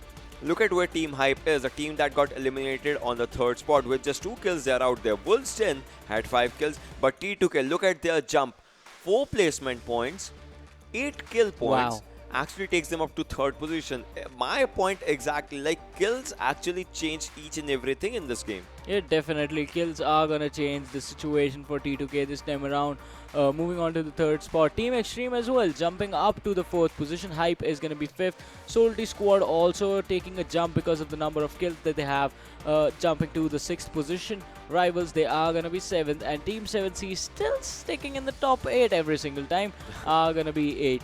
Moving on to the bottom 8, we have A1 Esports taking the 9th spot. Nepali Ho Ni are going to be 10th. R3D Devils 11th. 1971 Gladiators 12th. KS Axe is going to be 13th. INES 14th. Team Pyro 15th. And Ultimate Bang were the first one taken out. So 16th position for theirs. I mean, INES is kind of doing decent right now. I mean, they're sitting at the top. They're getting one point for the last 2 games. Yeah, I mean, a team is getting 1 point for the last 2 games. A team is getting back-to-back chickens for the last 2 games. So let's just have a look at the overall standings, like where it keeps the teams going on as we are talking. So our overall standings are going to tell you the story of the 2 games, and that actually, look at the difference. 172 points, PN Gaming. That is just incredible from you guys. 113 placement points, 59 total kills. INES drops their throne. They just handed their throne to PN Gaming out there, and 156 points, 146 for Rising Nepal. I mean, they are not playing today. See, an impact. PN Gaming has just had 10 games right now. Yeah. 10 games. They still have games remaining for themselves. PN Gaming are definitely going to climb in. But on the other side, look at this as well. 7C. They are slowly and steadily climbing as well, making it into the top 4 this time around. And 145 points to this team. On the other side, as we go down, Deadeyes Guys also are going to be 5th. Team Xtreme also climbing 6th position for them. Rivals, they are going to be 7th, and Nepali Ho Ni is going to be 8th for now. Yeah, this is the top 8 right now. We'll have to see what 9 to 16 brings us for us as for the teams as well. As Team Hype has climbed up 1 position, they are on 9th right now. R3 Devils is on 10th. Jyanmaara is on 11th. Wolves 10 is out there on 12th. TDP has dropped a bit. I mean, they are not playing. Obviously, their scores are going to drop, and so is 97 Gladiators right now. I mean, they had a decent run. They got eliminated a bit early in today's matches. Elementrix not playing the matches. Team T2K is out there on 16 in the top 16. So this means KSX is actually on the lower half of the table. If I'm not wrong, they are going to be somewhere in between 17 to 24. And so is going to be A1 Esports. Yes, I mean, A1 Esports is still on the final one, and KSX has dropped down one position. They need to come back as soon as they can, as Salty is trying to do. Yeah, all these KSX, Salty Squad, Ultimate Bang, A1 Esports now need to make the push. Otherwise, they are gonna be too late for that. But these are the overall standings as of now. And once again, 2 more games remaining for today. And you have to be careful because next one is going to be Vikendi, that which is, if I have to describe Vikendi in one word, it's just weird. Nah. And Nah. that's an expression as well for Vikendi whenever you jump into a game, into a competitive. I mean, yeah, but then, all right. Before we head on to the break, I just want to say one thing. Yeah. 7C is going. Hades, Yeah, he's on a 7C is on a good run, and this guy, he talks to players to see their temperaments and all, and he got to know. He just told me that 7C Hades has his birthday today, and Yeah.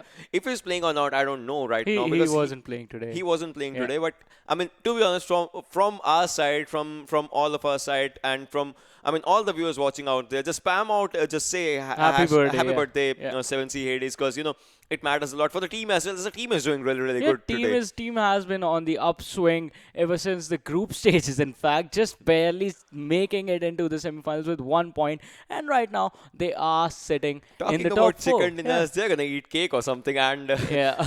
I mean that's one really good thing. And well, I'm gonna just see who wears more water. So yeah. Yeah, so we'll be back after a short break. It's gonna be Vikendi up next. You guys stay tuned and keep watching.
So hey guys, welcome to PMCO 2020 Spring Split South Asia Semi-Finals.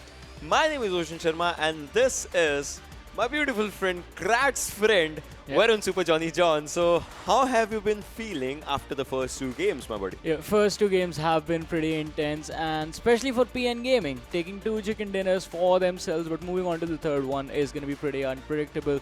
This is going to be Vikendi being played now, because we are switching between Vikendi and Miramar on alternate days, and we had Miramar yesterday. Today is going to be Vikendi, tomorrow is going to be Miramar again. And talking about Miramar, there is one team that's going to be playing tomorrow, TDP, with on top the man who always wreaks havoc. Last time not working out for him, so we still have to wait and see what's going to happen tomorrow. But once again, talking about today, A and C are going head to head, and teams from Group A are going to look to establish themselves quite strongly in where they stand. INES not being able to do that, just 1 point from the last two games, 1 point per game, 2 points being earned in total for today. I mean, and that is one place where they actually lagged, and PN Gaming just took up a start. 172 for that team, 156 for the second team. So that's quite a bit of a point gap that they just managed to put out there. And with that point gap, I think there's no stopping PN Gaming. If INES goes with the same pace, and if PN Gaming just goes with the same pace, I think that will be the first team to head on to 200 mark today. If not today, then for sure tomorrow, because they have games left for them. Yeah, and that is going to be about the teams on the top. But what about teams that are barely sitting at the 16th position, somewhere around there? I can only speculate for now before tomorrow that by tomorrow, I think the cutoff for making it into the top 16 is going to be somewhere around 100, 105, and teams have to pretty much secure those points. But right now, let's have a look at the top 5 kill leaders and see who they are. I'm pretty sure Brave is going to be there. Yeah. Yes, the man The team gets 1 point, but still he gets kills. The man has been sitting on 34. The difference between him and the second position, that is one thing we need to talk about. It's big. It's once again 11 for some reason. Like 11 is out there. it's once again 11, 23 kills for PN Mafia Ninja, 4399 damage stats for him. Bull 69 is out there on 21. And Rivals Noobs is also on 21, but the difference is between the damage is 3952 and 3306 coming out for 69 and Rivals Noob.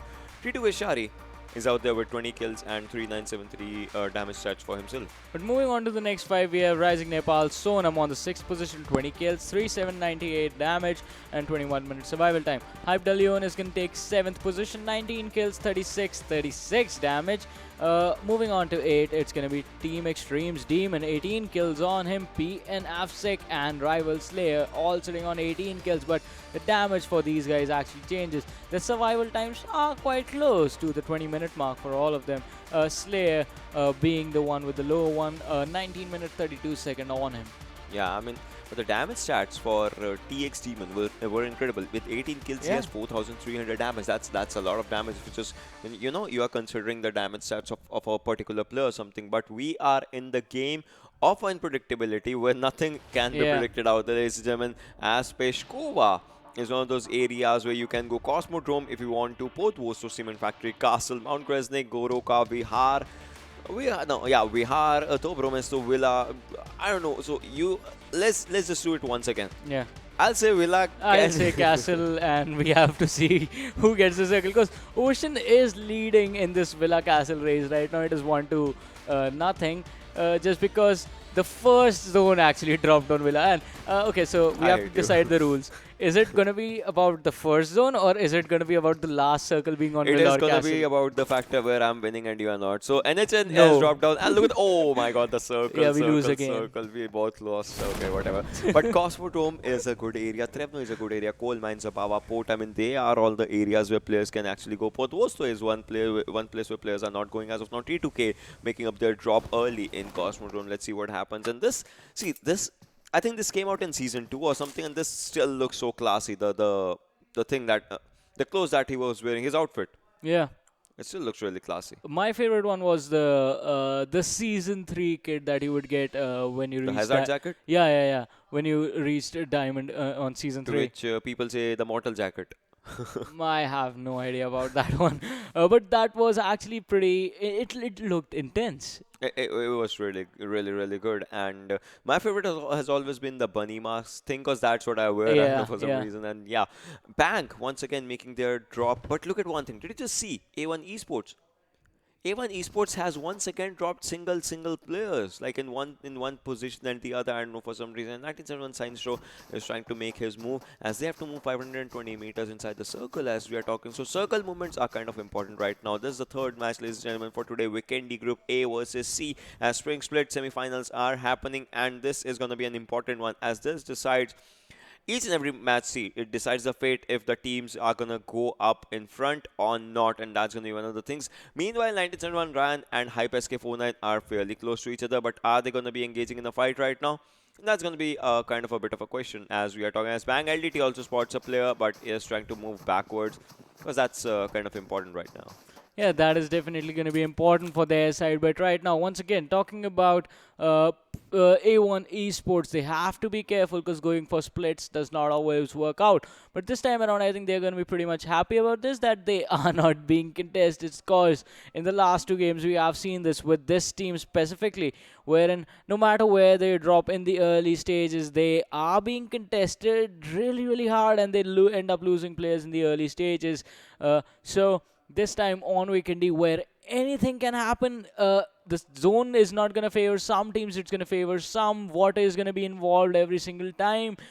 They are pretty much going to slow down the pace of the game. And if you remember, a couple of days ago, we had one game on Weekendy where it was at the 23-24 minute mark where the first squad was eliminated. So Yeah. that is how slow teams are taking Vikendi right now. They are being really, really careful and really, See, really we know the passive. map is unpredictable, and that's how the teams are also playing it, as they know that even the teams know that this is a match of unpredictability. This is a game of unpredictability, and they cannot do anything wrong to them, which can make them lose the game or anything. And that is going to be one of the things that players kind of take into consideration when they want to play this game. Meanwhile, Sinistro is kind of low on health, as Ryan is trying to give him adequate cover. Hype Gurkha can just pop out two heads out here, as he has spotted some players. He's trying to take some shots on them, but as of now, I don't think so he has taken any shot. But then Sinistro 1971 can be in a bit of a trouble if Gurkha goes for it, but now the cover has arrived. So I don't think so Gurkha would like to take any fight or anything. Yeah, they definitely do not want to contest that action, but did drop one player to around 50% health, so gonna be pretty happy about it, because if 1971 Gladiators now engage in combat with Hype, they are gonna be in trouble. We talk about this a lot. Early game fights, you have to make sure you have the healing utility. A man with a lot of healing utility is gonna be Ifti with those 7 first aid kits, 1 med kit, a lot of bandages on him. One thing he does not have a lot of is going to be painkillers and energy drink, but when you have that many first aid kits, who needs the energy drinks and painkillers, I guess? Yeah, I mean, that is one of the things. Like, if you kind of have all those stuff with you, then you can just make out the proper utilization of it. And meanwhile, if you see Bang Bika, like Bang squad is kind of away from each other, and so was A1 Esports, as you saw Kopshi on that drone view-ish thingy. I mean, he was out there away from his teammates, and that thing should not be happening for A1 Esports right now. I mean, they should be going all in. They should be playing YOLO, but then they should be playing it with the factor that they can create an impact. Everyone knows that A1 Esports has it in them. It's just they are kind of lacking in some skills for some reason. I don't know why, and that is one thing that they kind of need to focus on. Bang SS, on the other hand, once again just trying to figure out some loot, and Zabawa is this area where KS is out there, and the zone is gonna shrink as we are talking. And this zone, like it's a proper northern zone, so if the zone actually keeps on shrinking out there, we can see some shore fights as well. Yeah, those things are actually interesting, because when you're fighting on the shore, especially on Weekendy, that involves some cliffs as well on the northern side of the map. Teams are basically cornered. You can't fall back. There's water there. You'll die if you drop down in towards the water, because you won't be able to fight back. But talking about fighting back, Hype Gurkha is going to be spotted out from the players of 1971 Gladiators, but he just drives away.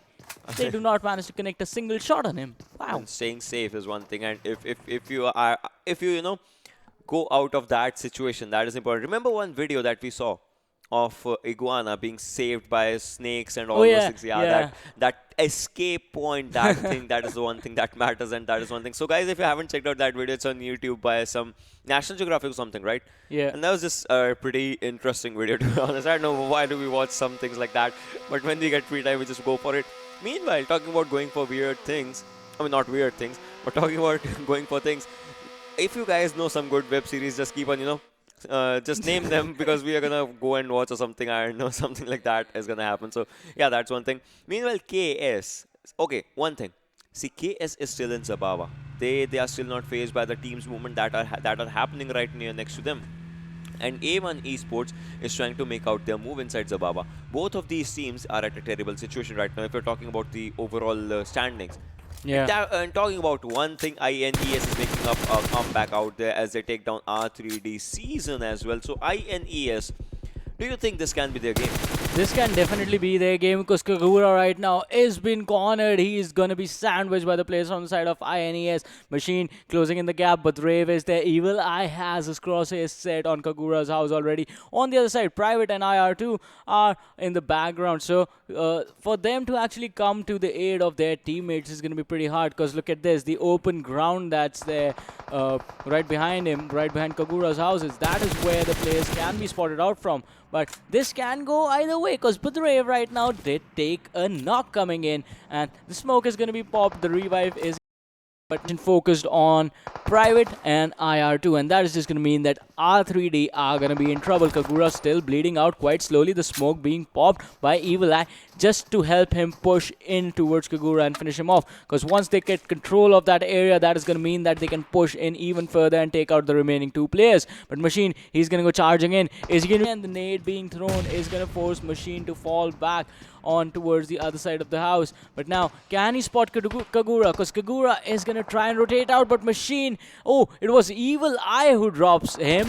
Now, that is just going to leave these players from the side of INES with all their attention focused on Private and IR2, and that is just going to mean that R3D are going to be in trouble. Kagura still bleeding out quite slowly, the smoke being popped by Evil Eye just to help him push in towards Kagura and finish him off, because once they get control of that area, that is going to mean that they can push in even further and take out the remaining two players. But Machine, he's going to go charging in. Is he going to be spotted out? I don't think so. He's going to, oh, he is going to be spotted out. In fact, with a G36C on IR2, he's going to drop Machine, and Budrev is going to be in the similar position. If he gets spotted, he is going to be taken out as well, and that is going to mean INES go from winning the fight to losing it in a matter of seconds. On the other side, we do see Private coming in for the rotation for his teammate. I mean, look at this. The cover is arriving. Budrev is going for Machine's revival out there. Even last spots out one play, that was IR2, but then IR2 was really good with the Z36. He spots out and takes down Evil Eye. Tia can give him a revive right now. Machine still not revived out here.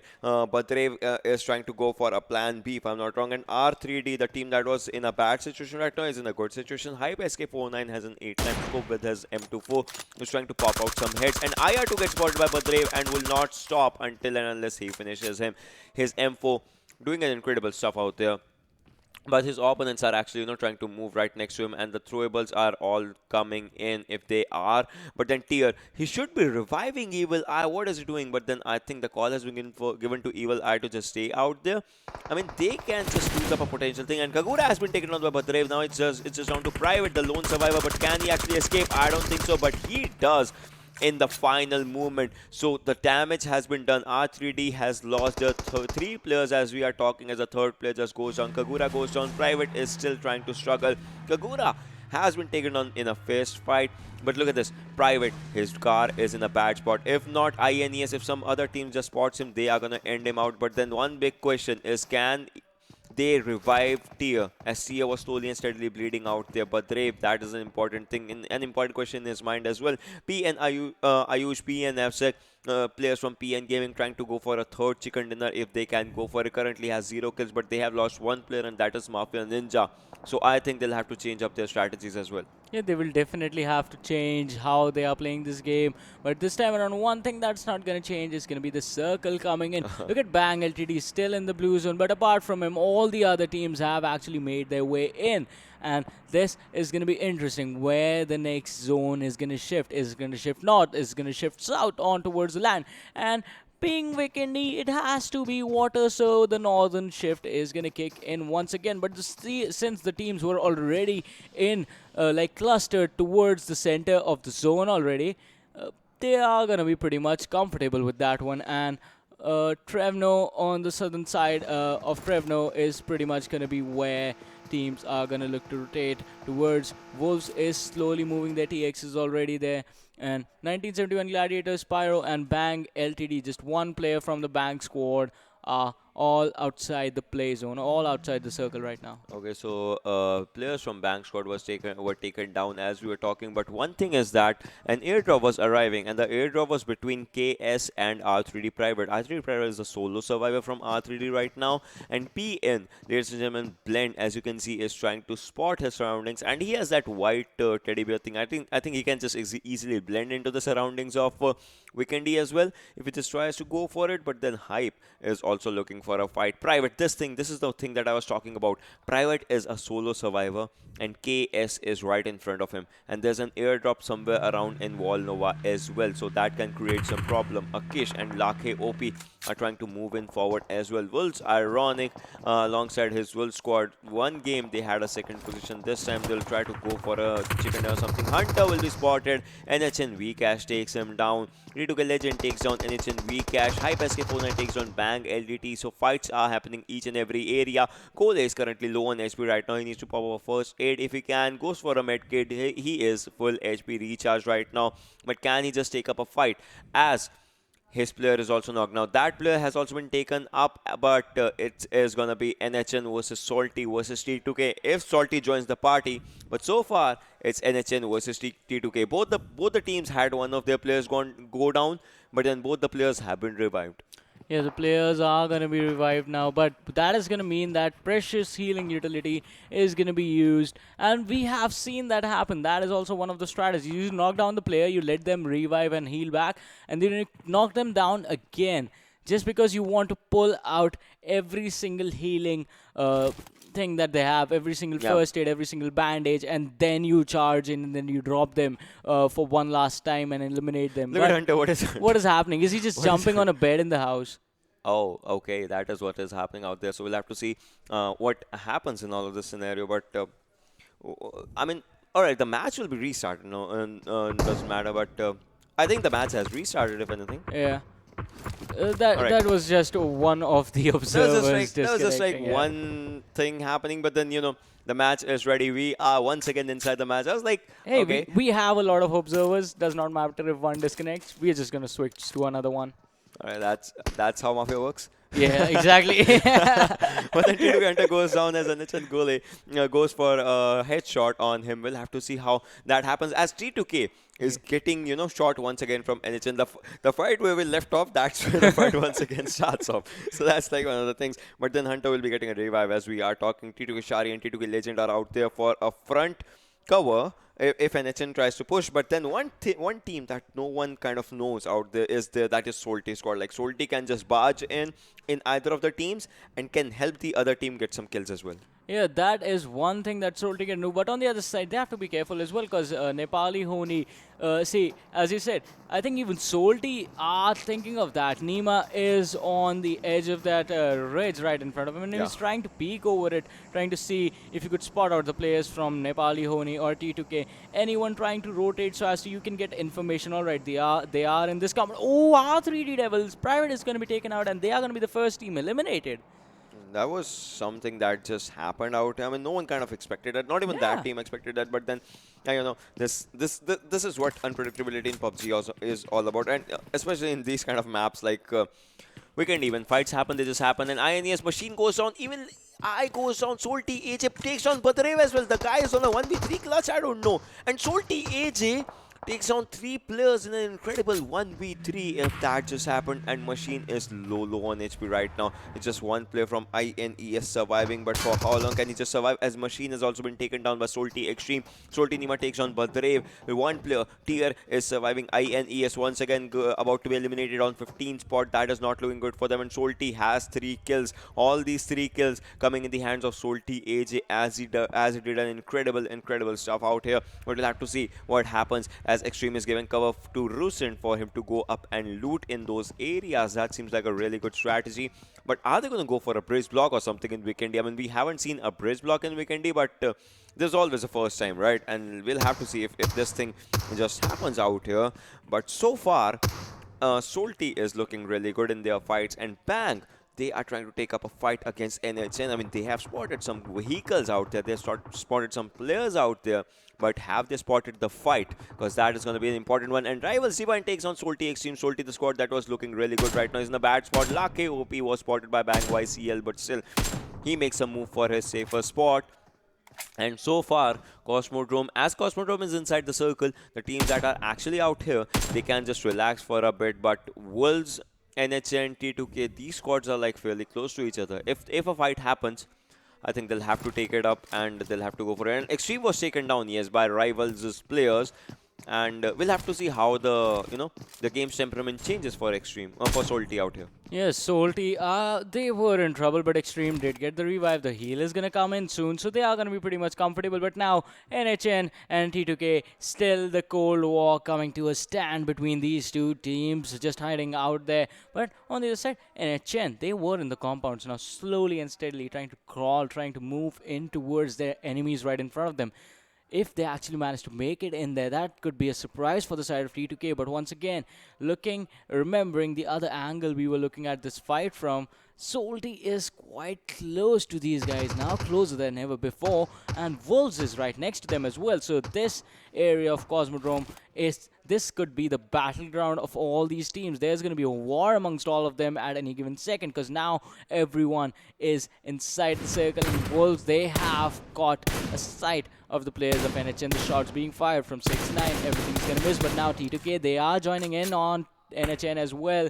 The engagement is going to come in. And once again, the zone is going to be right over Cosmodrome. So teams, not really that much distance that you have to move. I mean, Pyro has to move, KS has to move, TX kind of has to move. But other than that, each and every team is inside the circle. For now, each and every team is inside the fight. They don't have to move at any area. So I think the fourth circle, the 40 seconds, the next 40 seconds are going to be the last 40 seconds when there is no kill feed flying out from here and there. But after that, the kill feed is going to just rush as the players are going to rush and rush. And look at this. So the cast were punctured, but still they were just trying to make the maximum utilization out of it. And PNFSec, he's just trying. What is he trying to do? He's trying to get the third person and try and peek over on the other side of the rocks that are there on the ridge, trying to see if he can spot out the players. Because I think, okay, this is just going to be speculation. I think he saw someone from Hyperon and like, okay, what is this? Left, right, left, right, left. Okay, so he's not there on the camera anymore. But then that was kind of something. yeah. And INES, okay, he's once again on the camera. Go for it. Left, right, okay. He's done peeking. He's done making joke of me. Okay, that's okay. Now, that was another peak coming in from another angle. Yeah. Yeah, but still, Hype SK49, like Hype can actually spot some players. 7 CRU takes on KS Mehraj with a car blast or something. That was, see, that would have been pretty bad for the players. I mean, yeah, it's one thing if your opponent goes down by a car blast. One good thing is that their helmet and vest is in a good spot, so you can just take that helmet and vest. But on the other end, obviously the player that loses the fight. Look at this backpack. I like the turtle shell on the backpack or something. it looks cute. I like the turtle shell. I'm friend zoning the turtle shell backpack right now, and it's not cute. I just said, yeah, it is pretty cute. Okay. And another thing that is not so cute is going to be the M24 on our ruse. That is just scary. That is scary. Obviously, M24 going to pop heads. And what's even more scary is the AWM right in front of you guys alongside an adrenaline syringe, level 3 helmet vest and backpack out there. But we'll have to see what happens as... See, 7Cs is still inside. It's kind of like 10 meters, but still they are kind of inside the circle. Like the circle is still not moving anywhere. But the major factor is when the circle does that. 7C Mask KYT goes for a spray, and KS Sanhok takes the damage in his hands. Reed is kind of outside the zone. He's taking the zone damage, but one shot on him, and okay, Stranger goes on her. I thought it was a ruse. Yeah. But now they can steal the kill. Yeah, A1 Esports is capitalizing on this entire situation. But now 7C, they are going to be aware that A1 Esports is quite close as well. KS, they are in trouble. Look at this. A1 Esports, then 7C. It's literally a straight line between these three teams. I would like to see the mini-map where the circle is so that we can just get, a glimpse. Okay, this thing. Yeah, the zone has left Cosmodrome, kind of. And next zone is going to go for a hard shift. If that happens, 7Cs and all will, have to barge in. A1 Esports will have to barge. And that's going to be one of the things. And Hype is kind of in a safer spot inside the circle right now. Yeah. So, like, those are a bit of a things. But Pyro, is so outside the zone. If they have to get in the zone, now is the time for movement. Otherwise, they are going to be holding themselves outside the circle, and that's going to be really bad for them. Yeah, that is going to be bad. But on the other side, all the teams are going to be in a bad situation because after this, after 3 seconds, 2, 1, the blue zone is starting to kick in. The pressure is going to be there. The poison is going to come in. But Tia on the low ground is going to spot out the players from the side of KS. They stop the car. Oh no, Tia is firing those shots. A lot of damage being given out to Sanhok. But how long can Tia survive? Mirage is going to come in and try and re-engage on this man. One man for his entire squad, INES. But Tia is trying to wrap around on the other side, just delaying the process. But Salty from the other side is going to come in and steal the kill. That is going to be INES being eliminated. Once again, INES goes out on first position. As I said, Team Pyro should have been moving at that position. They did not do that. They got eliminated as NHN engages in the fight. Salty Xtreme moving from one direction, AJ from the other actually. But Xtreme goes down. Tucson is coming out 2 versus 2 play out, ladies and gentlemen. As KS is looking up for a fight. We'll have to see what happens in that fight of KS versus Salty. As Salty, AJ is looking up for a fight and Reed spots him, but Reed goes good. And I think a big squad, a big name is being wiped out as Tucson is just out there on 1 HP inside the circle. 1 HP for him. If he spots him and wipes out all of the Salty squad. 4 kills for KS. KS is looking incredibly good right now in their fight as they eliminate a big name. Meanwhile, Rivals Divine goes down by a Molotov in the fight as well. So that is also a fight that is happening in some place. Playzone takes on KS Harid. Obviously, he was low on HP right now. It was just revived. Rivals Divine is down by T2 KS players. But will Rivals be able to take this fight in their hands as the circle is going to shift? KS Harid bleeding outside the circle. One incredible thing is, Salty will not be getting the kill of KS as he got revived and of Farid as he got revived. T2 Ashari actually finishes Rivals Divine as we were talking. So that's a good mind strategy. You revive your player. Like I said, the zone is going to shift. And that is going to be one of the things that 7Cs will have to make up a move. A1 Esports will have to make up a move. PN Gaming, once again, just 3 players, but still in a safer spot. Okay, all they need to do is survive and chicken is theirs. Once again, Erangel fight happened in the open. Sanhok happened in the open. Vikendi is going to happen in the open as well. The drop with the M2409 is going to come in. And PN, they are engaging in combat. They are quite close to that one, aren't they? PN Gaming, imagine if they have a 100-bullet gun. Like that is going to be... Last circle, in the open, you have teams closing in. Yeah, that is going to be something. Hype SK49 takes on A1 Esports' Stranger and TX once again trying to make up their covers. They have 3 guns for themselves. Sinister goes on, Kapshi goes on by Rivals as well, and Rivals Trigger is trying to steal all the kills.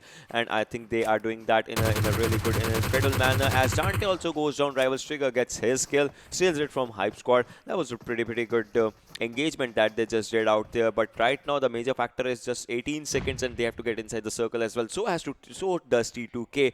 The airdrop has been looted by someone, to be honest. This is the 4th airdrop. This is not the... Is the AWM airdrop.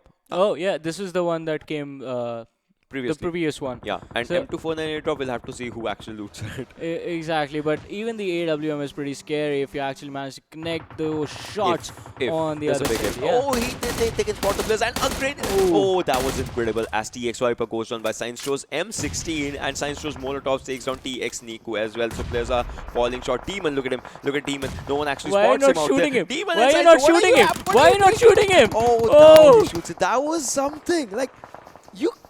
What happened? What was that?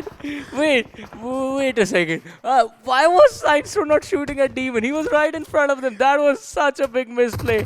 But Nightwing now, he is in a lot of trouble. He is gonna go down so low. Demon was knocked out. A grenade comes in from Nightwing, and the players that were just revived was TX Viper. He goes on. High Prototype goes on. The PNF second. 1971 is moving forward down. This is the time that they won't be making any mistakes. As Science Show, he is kind of down right now. He's dead. His trade has been made. But then Niku, he can spot Ryan, but Ryan has spotted Niku. I think he's trying to go for some sprays inside the circle, inside the smoke, and Niku is low on HP right now. But Niku will be spotted by Ryan. It takes him down incredibly easily. Kazi also goes on. Viper low on HP. Will he actually sting or not? That is a big question as Viper is just out there. He is lying down, but it's just one player. But the third party comes in as PN goes for the fight against Rival, and NHN Gole goes against TX, and Team Xtreme gets eliminated as TX Demon. TX Demon took down Nightwing, but then there was Nightwing takes down TX Viper and eliminates all of the squad. But right now, the major factor is the team is inside the edge of the circle. They have to get inside the circle as well as the circle still favors PN Gaming. They are still in the circle. How did they read this unpredictable mess that is Vikendi circle? They just did it in an incredible way. Wolves, Bang, NHN, they can engage in a fight. Hype, 7C, Rivals, and A1 Esports, they can engage in a fight. Hype, SK49, I think this guy has that M249 if I'm not wrong. Yeah. Yes, he has it. But can he just make the maximum use out of it as the 10 teams remaining, 26 players? Wolves Dictator takes down NHN Akish but does not finish him as of now. Dictator, now he does. And so it's 25 people remaining. A1 Esports Stranger takes down one player and the Leon takes down A1 Esports Stranger. So that is the end of A1 Esports. SK49, he has an 8x for long range things and an M249 for mid to close range. But can he just utilize this gun? We have seen some players do it in an incredibly amazing way. We have seen some players failing on this as well. So can they do it? Hype, they have 7C right in front of them. They have PN on one side. Which side are they gonna engage as the circle is gonna commence in less than 25 seconds? World's Dictator also trying to make their move inside the circle, but once they just go up this ramp, it's gonna be open for them. T2K Legend takes on Bang Bikal as well as the circle is gonna commence in less than 10 seconds. Yeah, 10 seconds to go, and it's gonna be 9, 8. This is. I thought you were gonna count each. Yeah, I'm not gonna count because that's just gonna put this entire situation in a lot of pressure because the teams are gonna be in pressure. And talking about teams, one team that the PUBG gods are blessing with everything right now, it's gonna be PN Gaming. Just in the center every single time. Now the teams are going to come charging in towards them, and that's just going to be free kills that they can pick up before they close out this game. But for that, they have to pick and every single fight perfectly. But now 7C are going to be taken out of this game. On the other side, Hype SK49 with that M249. I mean, he has 81 bullets right now. If he reloads it, that's going to be something. But Ultimate Gap Bang goes out as well. And Sallu Whitey, he has spotted Wolves Newt and would like to take him down. Yes, he does. T2K Legend has been taken out by Wolves 6-9. We'll have to see what happens in all the fights as 6 teams are remaining, 15 players alive. PN, Hype, 1971, Wolves. Wolves was in a good spot right now, but Newt and Dictator are down. 6-9 needs a revive as well as Ironic. We'll have to see what Ironic goes for, which kind of play can he actually show. Hype Leon is low on health right now. The guy that actually, was a game changer for Hype right now. He has popped over first aid. Noob is outside the circle. Gurkha has 16 bullets, make it 30 right now for his M4. 6-9 is in the open, has been spotted, but then takes down 1971 Nightwing in an incredible moving spray in that, but Wolves then gets eliminated. 5 teams remaining, 11 players alive. PN 3 players, Hype 3 players, Rivals 2 players, and T2K a single solo player, that is Hunter. Can he just hunt his way for the chicken dinner? That's going to be one thing. Rivals Trigger and Rivals Noob, 2 players out there in the open. Rivals this time they desperately need a chicken dinner. Previous time they kind of did not. Noob goes down and takes on 2 players with just 1 grenade. This time has a Molotov. SK49 is giving up a revive, but will that be enough? T2K goes down, 4 teams remaining. Noob was spotted from the other direction. He'll have to take TPP out here in this area as PN Gaming is also ready for a fight. Is popping up a first hit. Will that be enough? Or will SK49 go with his M249 or not? That is going to be one thing as PN Gaming is still inside the circle right now. How are they doing this? Yeah, how are they doing this? That is going to be the question that I think only they can answer. Because right now, it looks like PN Gaming are going to make a hat trick today. 3 chicken dinners back to back. It's 1971 Gladiators. Rivals are there as well. Hype is there as well. And PN, we are down to the top 4 teams in this game of Vikendi. Once again, this is going to get intense because Hype, the players were knocked down, but now the revive is going to come in and the smoke is going to be thrown just as a distraction. Yeah, that was a bait smoke. That was incredibly amazing by them. It is distraction just to try and flush out the players. But Rivals, look at this. Trigger was pretty smart. He just stayed there. Rivals Noob, he knows that the players are out there. He can actually try and go for it. But out here in that reload is going to cost him. Noob goes down and so does Gurkha. YTS plays on does the damage. Plays on does it work. Now PNFSec also goes down. This is not looking good for them. That M249 that might come in handy, but he'll have to go out in the open. He is outside the circle. That is so bad right now. He goes down. That was a terrible decision to be honest. And Rivals Trigger is outside the circle. Will the game be PN's once again as 1971 Nightwing is out there? Trigger, he's going for a heal battle. Is he? Yes, he is popping his first hits outside the circle. PN with 3 players, 1971 with 2 players. What team is the zone gonna favor right now? That's gonna be one of the things, as the play zone is coming in slowly and steady. This is the 8th circle. After this is gonna be the final circle, the circle of the heal battle. Rivals Triggers is still inside the zone. 3 teams remaining, 6 players, 1v2 v3 situation. What is gonna happen, as 1971 are going for smokes and the smoke throwables that are gonna create an incredible cover for them. I think Trigger has been spotted by Salu IT. If he makes up a move, that is going to be the last move of him in the game, as he has been spotted. PN, 2 players on the upper edge, 1 player on the lower edge. What's going to happen? There's going to be something. Marks up a first aid for someone. Yes, he does it, as the other player is going to pick it up. But what's going to happen? Because 12 seconds more and the final circle comes in. Yeah, final circle, that's just going to be it for now. And it's going to be up in another 3 seconds now. 2, 1, and here we go. And that is why the first aid was pretty much mentioned. And Trigger is going to be shot at by Avsec from the side of PN. And now it's going to be down to the final 2 teams. 1971 Gladiators. I think PN, they are going to look to end this before the heal battle even starts, as 1971 Gladiators are going to try and close in the gun on the gap. But now they are losing their health. PN are in the center, so they are going to have the advantage. 1971 Gladiators, they are going to die in the heal battle. And the shots coming in from PN Gaming. Again, third chicken dinner. How do you do that? Like, how can someone do that? How can a team do that? How can PN was the in their team, first player got eliminated at 64th position, and from there 3 players, they just sat at one place and the zone became on them. The gods of PUBG are zone became on them, like, I think for 4 circles. 4 circles, they were right in the middle of every single one. And another interesting thing, with every single chicken dinner they get, the amount of kills that they're getting in each game is going down. 11, then it was, I think, 8, and now it's 5. Chicken matters, that's all. 172 points, 25 points this one, 198 for them. Wow. They can be the first team to reach 200 points in today's day end if they just go for it. I don't know, but what? I think that is the perfect expression for this game. What? Like the interaction between players from the side of, what was it? I think it was TX and 1971. What? Wherein you're just running at an enemy team, you see a guy lying on the floor, you do not shoot at him, you do nothing. Did you mistake him for own teammate or something? I was like, how?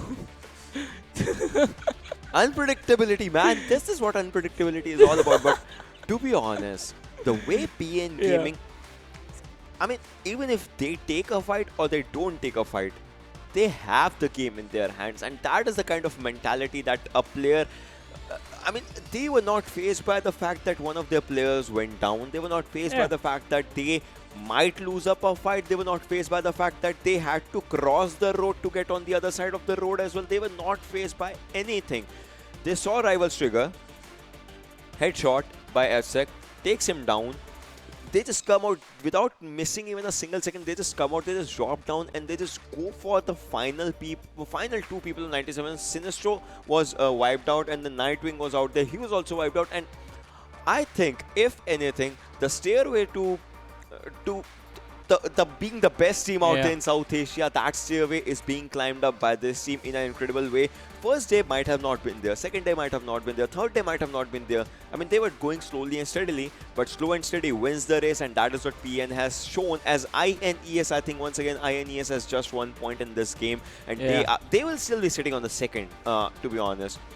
But the team that is creating an impact to in everyone's mind. I mean, if anything, everyone in the comment section would have been going #PN Gaming or something like that. Yeah, #PNG. I think that has to be one of the slogans being spammed in the chat right now, because this team today is just unstoppable. And as you were saying, on the other side, INES, 1 point, 3 point game. Imagine if you are having a 4-point day. And still sitting in top 2. I'll take that, but still you should not be taking for today. 4-point day is still on second for today. You should not be taking that, to be honest. But let's just go and talk about the stats of the game right now, as we're going to talk about the MVPs and once again, exactly. Once again, it's gonna be PNF's like 3 kills for him, 278 damage. Previously, it was 478 with 5 kills. This time, it's 278 with 3 kills. 30 minutes. See, first time in Vikendi, I'm seeing a 30-minute game. Yeah, that is actually pretty intense. Like, imagine, because Miramar has been shorter than this so far. Like, games on Miramar have been pretty aggressive, and Vikendi has been slowed down. Even Sanhok has been slowed down. Like, that is 26 minutes game, yeah. Yeah, that has been the weird thing that has been going on in the new meta with these competitive games. But who knows what's going to happen. But so far, let's have a look at the game standings and see how the other teams did apart from PN, who are going to be pretty happy about the chicken dinner that they have with 25 points for themselves. Second being taken by 1971 Gladiators. Rivals on the third. Hype is going to be fourth. Wolves Den on the fifth position. Team T2K going to be on the sixth position. Nepali Ho Ni take the seventh. Ultimate Bang is going to be on the eighth. So no team out here has a double digit in their kills for the first time in this match. KSX, I mean, see, one thing. The teams that are in the bottom table also have a good dominating number. I mean, the teams that have just made an impact. INES, okay, they have 4 points in this one. Team Xtreme has 4 points. Salty has 6 and KS has 6. But the teams, see, all those names have 1-1-1-1 placement points. Yeah.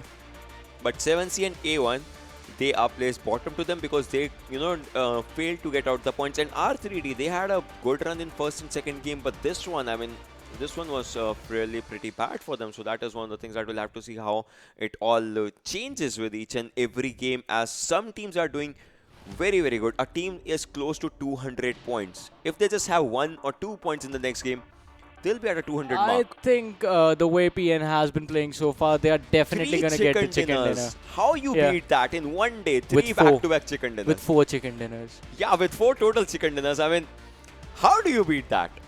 I just said it. I just said it. You beat it with 4 chicken dinners. Yeah. That could actually happen with the way PN Gaming has been playing so far. But apart from that, let's have a look at the top 5 players for the last game and see where the players are. PN Avsik is going to be on the first position, 5 kills for himself. T2K Hunter taking the second, 4 kills. Rivals Noob is going to be on the third with 3 kills. Salty AJ stepping it up, 3 kills on him as well. And Salty Nima is going to be on the fifth with 3 kills. I mean, that is pretty good. 4, 5, 4 and 3 for all. And Salty squad has stepped up the game. I mean, the squad has 6 kills. And out of those 6, 3 for him, 3 for him. That's kind of a good thing, I mean, if anything. Yeah, that was pretty intense. But now, moving on, we have to see, because next game is going to be on Erangel. Could it be just like the last Erangel that we saw? And PN Gaming, are they going to be the next Rising Nepal? As in, you start a day with a chicken dinner, you end the day with chicken dinner. But they are going to be better than Rising Nepal, as in, because they got the 2 chicken dinners in the middle as well. Moving on, let's have a look at the overall standing and see where the point difference lies between the first and the second position. Because PN Gaming 197 points on them. Oh boy, that is just a big lead that they have right now. Rivals X on second with still 0 chicken dinners for them, but still they are out there. INES is on third. I mean, that is a big change. Rising Nepal is on 6th right now. From 3rd position, they have jumped a lot. 7C is on 4th. Xtreme is on 5th. Deadeyes Guys is on 7th right now. And Team Hype, once again, see, Team Hype is juggling in 8th and 9th, 8th and 9th in every game. At least they are in the top 16. So that is one thing that they are going to be happy about. But moving on to the next stage, let's see which teams are not going to be comfortable. Because here is where your heartbeat starts to get a little bit fast. Now, it is going to be Nepali Ho Ni on the 9th. 1971 Gladiators on the 10th. R3D Devils, they take the 11th spot. Wolves Den, they take the 12th spot. Jyanmaara on the 13th. Trusty Process is going to be 14th. T2K 15th. Elementrix on the 16th. So, already my prediction has been thrown out the window, because apparently the cutoff is going to be somewhere around 125 to 130 now. Yeah, and talking about the final table, I mean, KSX, they need a game in which they can either get a chicken dinner or can get like 20-ish points or something. So that one thing is going to be sure that they will be, if that happens, they'll be sitting on 13, 12 position by the end of the day. And that thing can, just keep them in a good spot right now. But A1 Esports, they kind of need like a 40-point game or something, which is kind of impossible at that position. But then let's just go for the INES and Rivals, as Rivals has 0 chicken dinners. Yeah. And INES is still standing on those some of the chicken numbers. 69 kills for Rivals. 67 for INES. The damage amount of INES is pretty good if you're comparing both of the things. But then the healings. I mean, see, if you're going for good damage, you kind of need to go for good healing stuff as well. 8,567 for INES and 6,692 for Rivals X. And headshots, yeah, that's one thing, but the difference that comes is with those 160 points, INES is sitting with two chicken dinners, and Rivals has none. So Rivals just being a little bit more consistent with their play style and making sure that they are making it into the top 5 every single game that they play. On the other side, INES, the last thing that has happened with them was the fact that today has just not been their day. In the last game, for today, I think the last game they played on Vikendi was their best one, wherein they got 4 points. And this is the team that is doing incredibly well. Like INES is on second, TN is on first, obviously PNG, 64, 67 for the teams respectively. 4,000. Look at the healing amount that PNG has had. 4,000, that's all. This is what I was saying about their playstyle. They like to be passive, they like to avoid unnecessary conflicts. Zone priority is always going to be first for them, and that is why this team has been consistent with their performance. Because you don't fight, you don't heal, you don't risk the chance of your teammate dying. Yeah, and that, at the end matters. So this has been a pretty good run, but then the next game that's going to happen is going to be one final game that is going to decide fate of quite a few teams. Yeah. One final Erangel is going to come in right in front of you guys, but all that and much more action right after a short break. Stay tuned.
Ladies and gentlemen, boys and girls, welcome back to PMCO 2020 Spring Split South Asia semi-finals, and this is gonna be the last day for some of the players, some of the teams, and we are with you in this incredible journey. My name is Oshin Sharma. He is Varun Super Johnny John. So that is what this guy is known by. And what are you like Iyer? Subramaniam Iyer, like that meme? Sort of. But there is also a long story behind it. Like there was an older brother who used to idolize. Meanwhile, coming back to the coming back to the game, we were having this conversation. We were Gaming, 4 chicken dinners. Imagine that, 4 chicken dinners. How is that gonna feel like? We were thinking about it while we were on the break. Like, imagine if this becomes the first team to dominate all day long. Like, first match, they had all 4 players alive. Second match, had all 4 players alive. Third match, 3 players, no issues. It's just for them.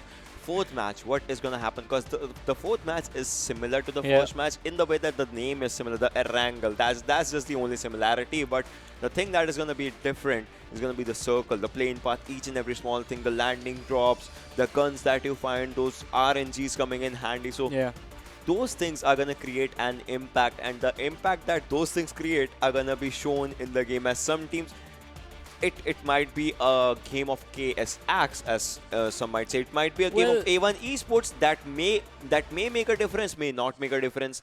Those things can happen. Yeah, KS Axe getting a chicken dinner in this game, it is going to be pretty weird. But before that, let's have a look at head-to-head between Mafia and Mafia Ninja, both from PN Gaming, players from the same team. Let's see what is out there. As overall in the kills, they are kind of similar to each other, and these are the 2 players that have created a lot of impact. Avsec being MVP in 2 games today, and Mafia Ninja being MVP in 1 game today, and 23 kills, 21 kills, 4399, 4231 damage stats. Healing is good with Mafia Ninja. I mean, obviously he has taken a bit, he has given more damage. He can actually go for that as well. But headshots are good with Avsec. Yeah, that is just with Avsec taking 10 headshots to his name. And once again, these 2 players from this squad have been performing quite well this time around, all throughout the day today, and a lot of points coming in for them. So they are going to look to keep that going for today. And as you said, some teams are not going to be playing tomorrow, which is going to be the last day for the semifinals. It is going to put them in trouble, and KS Axe is one of those teams. So if in this last game, I think... I don't think so. I think, as you said earlier before the break, 40-point play, that is close to him. A1. If they go for something like that, they can end up on 16th or 15th spot. But still, tomorrow the teams are gonna come and play, and they are gonna start climbing. Yeah, but that 16th or 15th spot, that is gonna create a lot of difference for the team. But yeah, as the other teams are gonna come, they'll be shifting down. So KS is a team that is on 17th. They need those points in a good way, but then they should not be falling out of that ladder. They should be having that much points, which does not make them, be pushed out tomorrow. That thing should not be happening at any cost, to be honest. PN had a good run. Just give a chicken to someone else for the final match or something. I think, KS Axe, they are sitting at 98, 99 points, something around that. And as we were talking about cutoff coming in for tomorrow, which is probably going to be somewhere around 125, 130-ish. So this time around KS Axe, they need to make a 35-point play at least to bare minimum to make the jump and be in a comfortable spot from where they are going to be like, all right, now we have like a 30% chance that we are going to make it to the finals. That 30%, like you're saying cutoff, you're saying 30%, that's like pass percentage in a normal school or something. Like they are trying to go for it. But to be honest, alright, INES, 1 point in first game, 1 point in second game, 3 points in the third game. It has been a 5-point day for them. Can they hit up more than that? That is going to be a bit of a question, as we are going to be in the final match of Erangel, ladies and gentlemen. Lake once again away from his team. They get a private jet for one. I don't know. 72 query. That is the area. Gatka is for hype. 7C goes on Georgiopol. And Georgiopol City, if I'm not wrong. NHN going on to their drop of Stalberg, Kameshki. That's going to be one of the things. R3D is making an early exit. Salty is making up an early exit. As they Salty and A1 Esports goes to Yasna. That is their area. And PN going to 70. I mean, no one is contesting them at 70. That is going to be one of the things as we are going to look forward to the game, and we are going to see what happens. And Pyro Squad is also dropping. Hype has dropped up for their drop. Let's see which team actually gets in the final game, as the crowd favorite right now is obviously gonna be PN, as the crowd wants to see them get the 4th chicken dinner in one day. 4 matches, 4 chickens. Can they pull it off? Each and every team has a pressure point, and their pressure point is this. KS's pressure point is to survive. Yeah, that is definitely going to be it. One thing that is going to be pretty interesting is I want to see how INES this time around are going to try and make their way towards Nova. I don't think that is going to happen because the circle is over Ferripriya, Primorsk, School, Pochinki, Georgiopol. All these areas are going to be in the circle. So it is on the western side of the map. And Machine is going to be the first man to be taken out by R3D Season. And INES already in a bit of trouble since the trajectory of the plane does not favor their initial area. Season is going to finish off Machine off, who was trying to rotate in the bike. The Tommy gun coming in handy in these early stages. On the other side, R3DIR2, he goes on Wolf 69, and the Scythe is going to be the thing that finishes him off. Sickle comes in handy out there. R3D versus Wolves is a fight that is happening, and A1 Esports, I mean, should they be dropping out here for this game? I mean, it is their home drop, but then if Salty goes in on for them, because Salty also needs a good position at the end of the day. So if Salty goes for him, I think that they can easily lose up their game. T2K, on the other hand, out there in Georgiopol being uncontested right now, as they are looking fairly decent, fairly good with their game right now in this area. R3D's players just trying to make out their way. Wolves Ironic would like to. Obviously, I think a fist fight is coming in handy, or will it be a sickle fight? Oh my god, that's the BM! Something. Oh boy. Okay. the Thug Life Snoop Dogg media can play in the background if that's one thing. I don't know. That was the BM coming in from the man himself, R3DIR2. Wolves Ironic. I think he's going to be pretty mad about that one. And the fact that one was caught on the camera. Yeah. Okay, so moving on. 7C pathetic, as you can see, guys. 7C Moscow White is also out there in Georgiopol area. But then, are they going to go for some loot? T2K on the other side of the island, as this is the northern Georgiopol island, and then there's the main Georgiopol island. And T2K, Bolihang, you guys can see, is out there. And the zone is kind of favoring the other teams. This time, see, PN has to make up a move inside the zone. They are not inside the zone. They are not in a safer spot right now. But then will they find it? Hype is pretty much distributed. If you see, Dalion is on the southern side. SK49 is on the middle. And 2 players, Gurkha is on the Mount Everest, as you like to call it, the Giorgio Everest. He's on that area. But then A1 Esports is Kapshi and Dante is out there in this. And Salty, AJ and Xtreme on the other direction of, like we said, they have the road separating them, and they always drop out to their locations. That's kind of, strategic and funny at the same time. Rivals, on the other hand, in Pochinki, just trying to go for the loots and all this stuff. Let's see what happens when they find their favorite loots and stuff. Can they just pop out some heads, or they're going to fall short in fight? As you know, these are the 2 things that happen in the game. 2 things that happen, but one other thing that happens quite often is KS getting control of the school area and apartments, in fact. So this is one of the strongest holding positions that you could ask for in the game.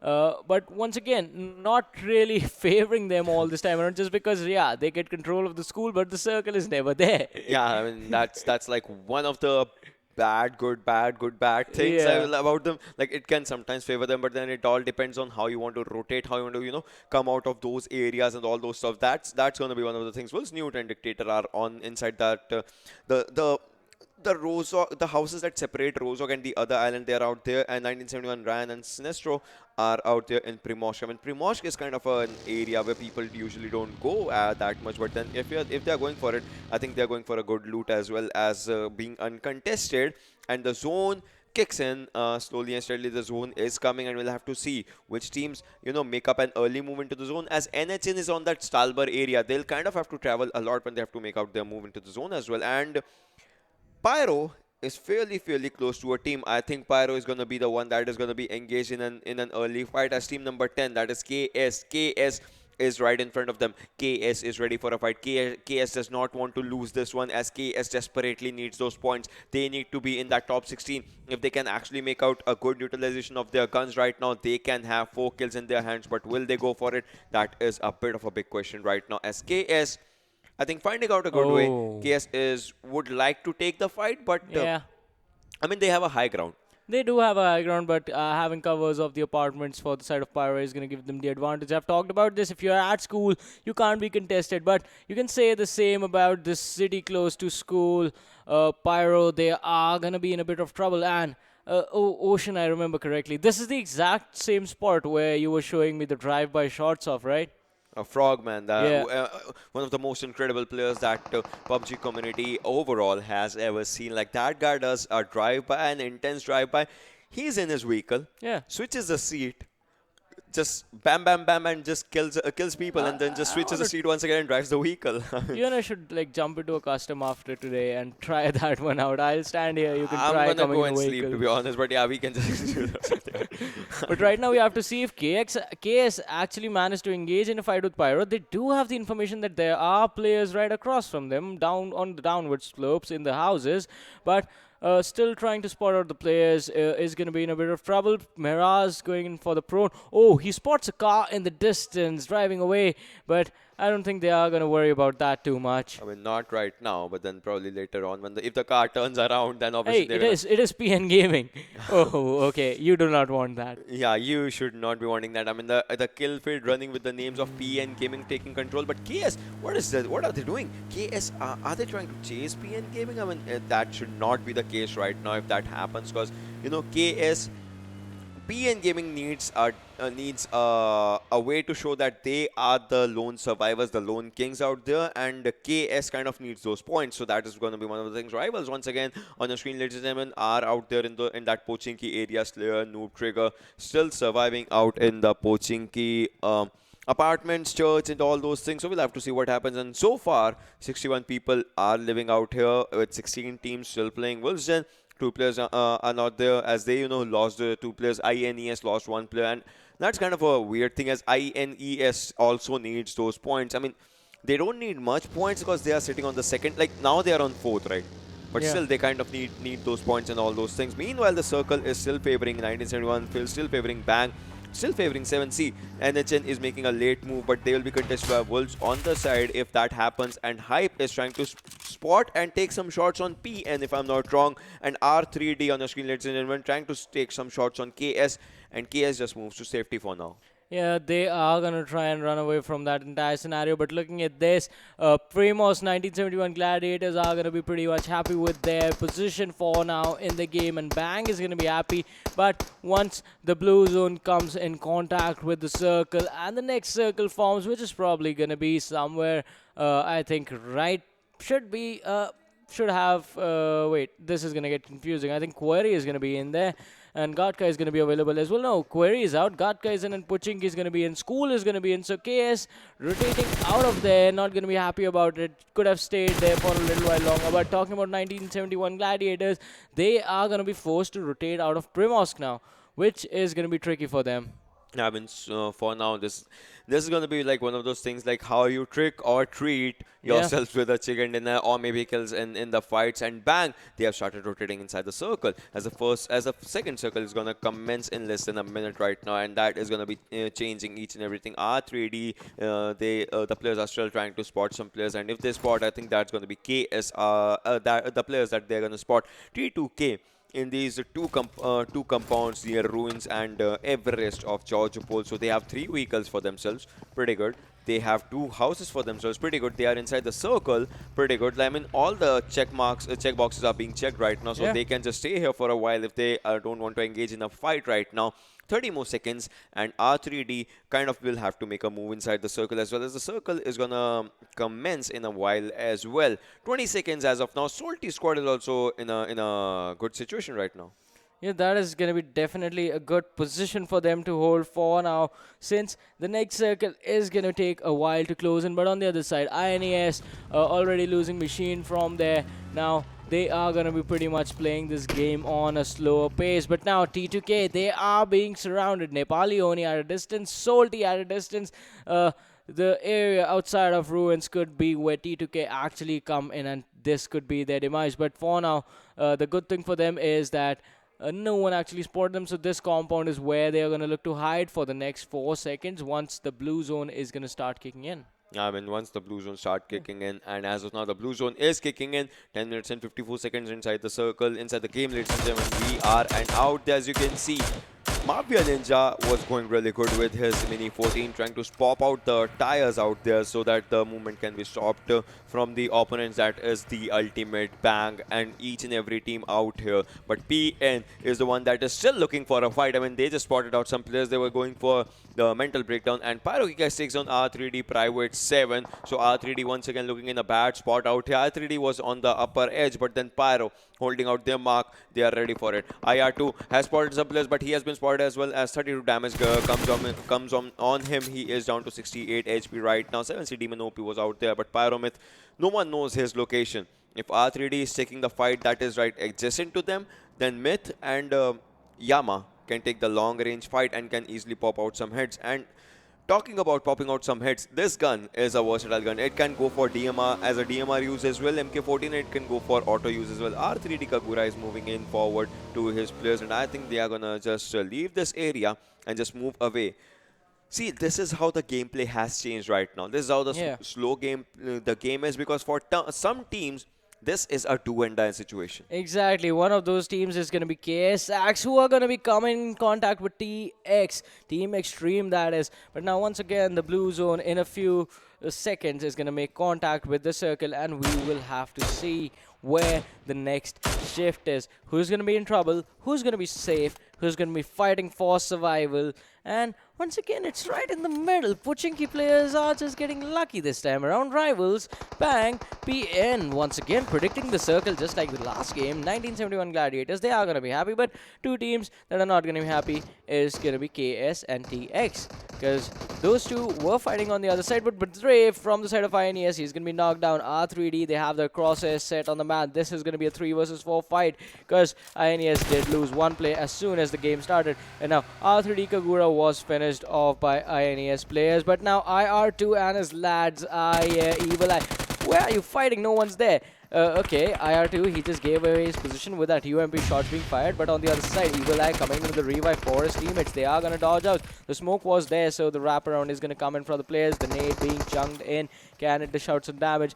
Drop some of the players low, but IR2 and Private still trying to fight over the short ridges on the ground. One other nade comes in. Private takes some damage, is going to be dropping to 70% health, but on the other side, Season is there preparing the flank. INES. Oh, Tier was taken down by Season with that VSS. This is going to be a 2 versus 3 situation. IR2 Private and Season versus Evil Eye and Badrave. Badrave is the kill leader right now, sitting at 34 kills for himself. Can he rack up 3 more? Oh, the Rich fight coming in. This has been slowed down once again, but the peaks, they have to be on point, because if you pop your head at the wrong second, the other person could pop it. That is totally true. Bang YCL goes down by PN. Ayush PN Gaming coming inside the fight as well. But Brave is trying to pop some heads as well. IR2 is low and HP right now. One grenade or one triple can change everything. But Brave is solo survivor. Season is on 1 HP. If he gets spotted, that's going to be so bad right now. But Brave is on 50 HP right now. A guy who is a kill leader. He has a lot on his shoulders right now. Can he just make the proper utilization as Season goes down? And INES, he's going for a good thing. But Pyro comes in from behind, takes on Private, so R3D is stuck in a situation that is known as a sandwich, and let's see who enjoys this sandwich much more, as Season is bleeding out. IR2 low on health. That smoke's gonna help him, but for how long, as Yama ES is trying to pop out some players. Season will go down as well out here, and yes, he goes down as Yama ES takes up the kill in his hands. But the major factor is INES still survives to see another day right now. Yeah, INES, they are going to be happy. But once again, the fight with R3D is still happening. On the other side, Pyro can capitalize with the situation. So they are going to be happy for the next couple of seconds, I guess. Unless Pyro actually starts to rush. And on the other side, one team that's going to be happy, it's going to be the side of Wolves. Ruins. Ruins just proving as being one of the most ignored areas. And, okay, what just happened? Oh my God, what just happened out there? That was something. They just, yeah, was that a suicide squad? I think so. They just drove their own car in and Oh, denied the points to the enemy teams. that was Like we incredible. still Like, had a lot of time to go. There is still like we are only 15 minutes in. 15 teams. Why would you like go for this? Like kill yourself play I basically mean, right now. it does not want to give us even a single point to the team. That's like one of the things as they were being contested. But now INES is being contested by Pyro as they are coming out there. A1 ES Stranger takes on 7C Aru's out there. Yama is moving forward. He knows that Badrev is out there. He's just trying to spot them. Badrev is right in front of two players. 7C Pathetic takes on A1 Esports. This is going to be really, really bad. Tier has been spotted. 17 damage done to him. He is down to 73 HP right now. But then the grenade comes in on Badrev, takes him down. Oh my God, the kill leader has been taken down, and Tier is still the lone survivor. Incredible grenade by Yama, obviously doing up the maximum damage, and INES will be left just by one player out here as Badrev cannot be saved. Look at Pyro's movement. Incredible, incredible, and just incredible. They are creating havoc out here. 2 kills for their hands. Will be making it 3 as INES's Badrev will be taken down. A1 Esports Dante, bad rotation, bad movement as Pathetic can spot him. If Pathetic does, that's going to be the end game, but Pathetic does not choose to shoot out there. But then 2 more players from A1 Esports are coming in, and NHN's players are going down as Gurkha Whitey with his Mini 14 takes down the head of one player. No doubt he'll be getting a revive right now. Yeah, but Pyro on the other side actually collapsed in on INES and Badrev was taken down. Yeah. Oh boy. Badrev just was taken down, and that just leaves Tier, and Tier, look at Tier's HP. He's the lone survivor. Tier is down there with 10 HP surviving, and I think that will be the end of INES as we were talking, as one more squad goes down. Rivals X also goes down, okay? So that's something, and A1 Esports' Kapshi falls on the demise of his own vehicle, and look at this. For the first time, PN Gaming is in the open and they don't have a house for their cover. Hype Gurkha, he knows that the Pyro has moved right forward to front of him, and a Yama was so low out there in that HP. A1 Esports' Dante goes down by 7C Pathetic. I think this can be the end of A1 Esports as well. That is going to be, if that happens, that's going to be really, really bad. But just one player from A1 Esports is surviving. 2 players, Sinister and Stranger, are surviving. Demon OP is moving forward. Mask is moving forward. Pathetic, no one actually knows that Pathetic is behind them. Salty Nima goes down by Team Xtreme, and Pathetic is moving forward. That is going to be really, really bad as Sinister is not ready for him, and neither is Stranger. Pathetic can change the game for A1 Esports. Spots one player, I think, is going to take the shots, but then Stranger goes for him. Stranger shots him, but then Stranger goes down. It's just Sinister in that smoke cloud. What's going to happen as Stranger will be left out there? T2K also gets eliminated out there, and Stranger gets finished, but Sinister, the smoke has left his way. Sinister can spot each and every one, but chooses to run. Won't be able to do that. A1 Esports make their exit with just 1 kill.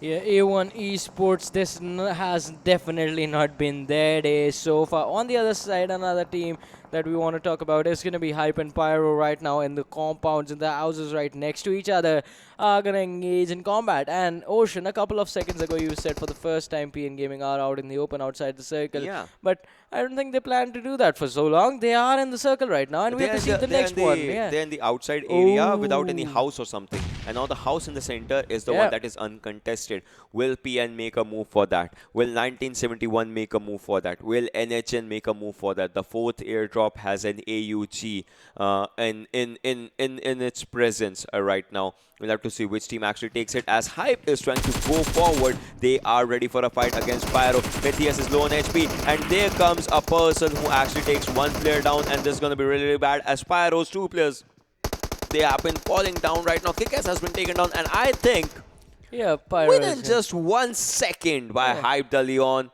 They just went full on TDM in there. Like people just running in, gunning and focusing on one particular person. That fight was just weird in everything. SK49, he takes the final kill of Yama ES, and look at this. Mafia Ninja, he can spot the player. He can spot 7C Pathetic. Mafia Ninja is ready for a fight. PN Gaming is ready for a fight. The circle is coming, and Masky Whitey will be spotted. First shot, second shot, third shot hits him in an incredible way. He is out in the open, cannot be revived right now. Demon OP, can Demon OP do some damage outside the circle? This is the 5th circle, ladies and gentlemen. PN has to move inside the circle as well, and Masky Whitey just falls short. Playzone takes on Hype Prototype. Playzone is gonna take Hype Squad if they are not early for the moment. 9 teams alive, 29 players remaining out there, and Bang YCL. Why is he driving so slow? What? What? Wait, okay, he has lost 1 tire. Okay, but then Yeah, he has lost one time, but still he manages to get to his team players really, really soon. I mean, just imagine the shots firing from each and every direction. That could have been so bad for the team right now. Salty is trying to make a move inside the circle. PN Blend takes his fight against Hype and takes on Hype Dudley. On 7C Pathetic also goes down by PN Mafia Ninja. Like, Mafia Ninja goes down by 7C Demon OP and NHN Vcash goes down. But out here, Salty squad is ready for a fight. Takes on one player, takes on the second one, as well as Bang squad is in a bit of a trouble right now. This area did not favor them, and they're smoking for they're smoking for Bang LDT. No, okay, they're smoking for Salty Rusen, who has just been taken down by another player as well. Right now, the smokes are gonna come in handy, as this is the edge of the circle for them. Yeah, this is definitely going to be it. But now PN Gaming actually managing to rotate into the circle. On the other side, the compound that we were talking about has been taken control of by 1971 Gladiators. So they are going to be pretty much comfortable and they are going to be happy about that. But on the other side, once you have taken control of the high priority area in these last few circles, you have to make sure that you make it count. Right now, they are looking forward to spotting out the players from the side of PN. But even if you do that, you have to dish out damage as well. Talking about dishing damage, Vcash is going to take a lot of it and drops down to around 45% health. Is going to heal up slowly and steadily. The bandage is coming in handy. But once he's done with the bandages, he does not have anything else. And the armor was pretty much shot out as his armor was done for. And look at that, PN Gaming. But Mafia Ninja takes down Nightwing. Like the perfect cover coming in. The perfect 100% cover that you can give to a player. That was incredible as Nightwing goes on. PN Ayush also goes down out here as NHN Vcash is looking in forward to. And this is one thing that can actually cause PN the match. The fact that players are not close to each other. The players are far away. Salty squad, they can actually spot PN Ayush and just take him down, as he is slowly and steadily bleeding out. And it's in Vikesh trying to spot Salty Xtreme, and this is going to cost him the match if it happens, as Bruce he's spotting in the right direction, he's shooting in the right direction, but they have cover right in front of them. So that is going to be one thing. And right now, 6 teams, ladies and gentlemen, 21 people alive. If anything, PN Gaming can be the first team to get to 200 points right now, because they have crossed that mark already. Yeah, that could definitely be it. But once again, PN, they have to be careful as to how they proceed into the closing stages of this game. Right now, still out in the open. Hype is right in front of them, and they do not have any cover. So the good thing for PN is going to be that the KS Axe squad is coming in from the behind of 1971 Gladiators. This could be the distraction. This could be the fight that they need. On the other side, Lanka OP has dropped quite low. Is really going to be in trouble for his entire team. But now, Salty Xtreme is going to finish off Vcash, and Lake is going to be one of the few people left standing for his entire team.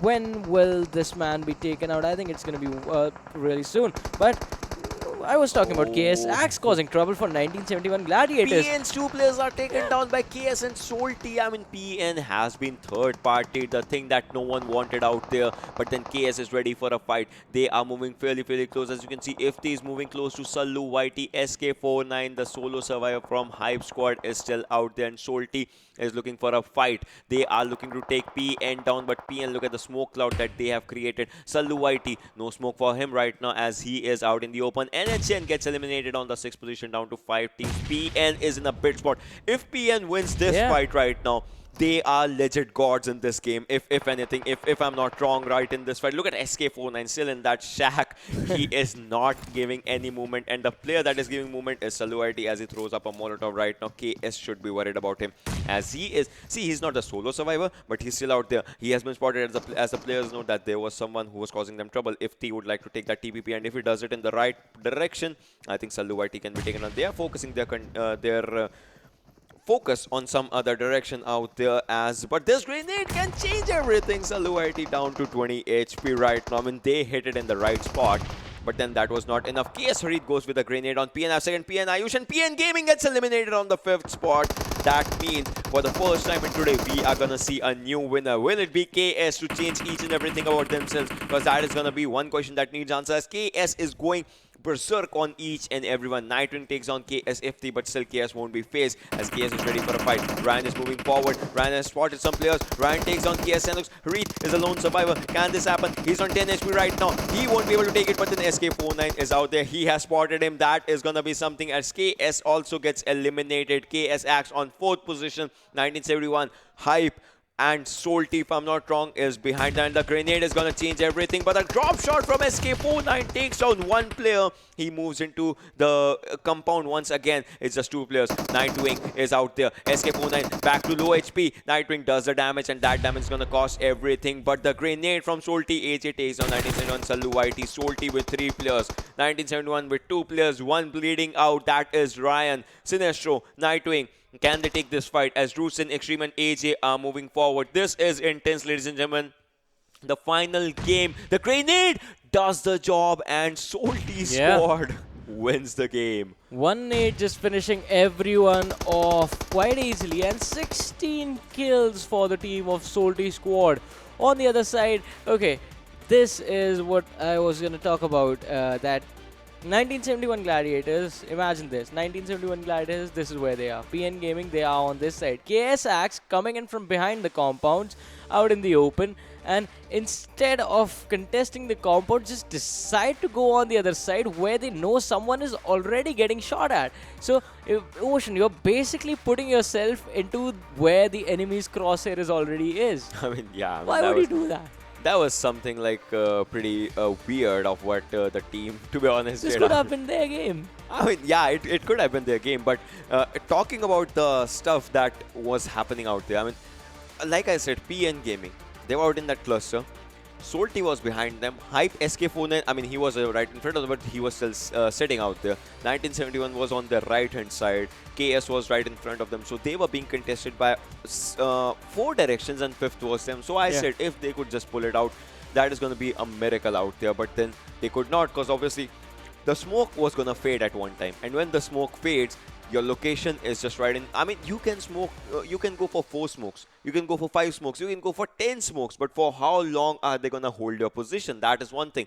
At one point, the teams are gonna, shoot at the smoke randomly, just waiting for it to hit someone, and that is one thing that they did, and PN Gaming got eliminated. But so many grenades came in handy, like a grenade from just one area to the other to take down the whole squad of 1971, like, incredible. I think that has to be the perfect way to end the game in an instant. With a bang. Yeah, with a bang, and we saw an ultimate bang indeed. But in this game, we saw 2 suicides being committed, and that was in the earlier stages of the game as well. So pretty weird things coming out in the last game of Erangel. But once again, talking about KS Axe, this was their last game for the semi-finals, and you should have made it count even more, because I don't think they had many kills as well. We'll have to see like how many kills do they have, and will that actually make some difference in overall. But one team that could not make a difference was A1 Esports today, and one more team like INES still going on that decent run right now. But obviously the major factor is there are going to be teams that are going to fight tomorrow. No doubt you had a 1st position, you had 2nd position, you had 4th position, but then the teams they are going to climb up the ladder. I mean, obviously, looking it from a player's perspective, it's sometimes different to give out that gameplay. But if you can, then obviously, your fans are going to be really, really happy about it. And that's one thing as PN Gaming. I mean, to be honest, they have made a lot of fans today as well, like with 3 chicken dinners and 1 with 5th position. I think they already are at 200 plus mark or something. So yeah, I think they just needed like 3 or 4 3 two, points. Two They or were three 197. Points, 97. So 3 more points, 200, and with this game, they are definitely going to get those 3 points.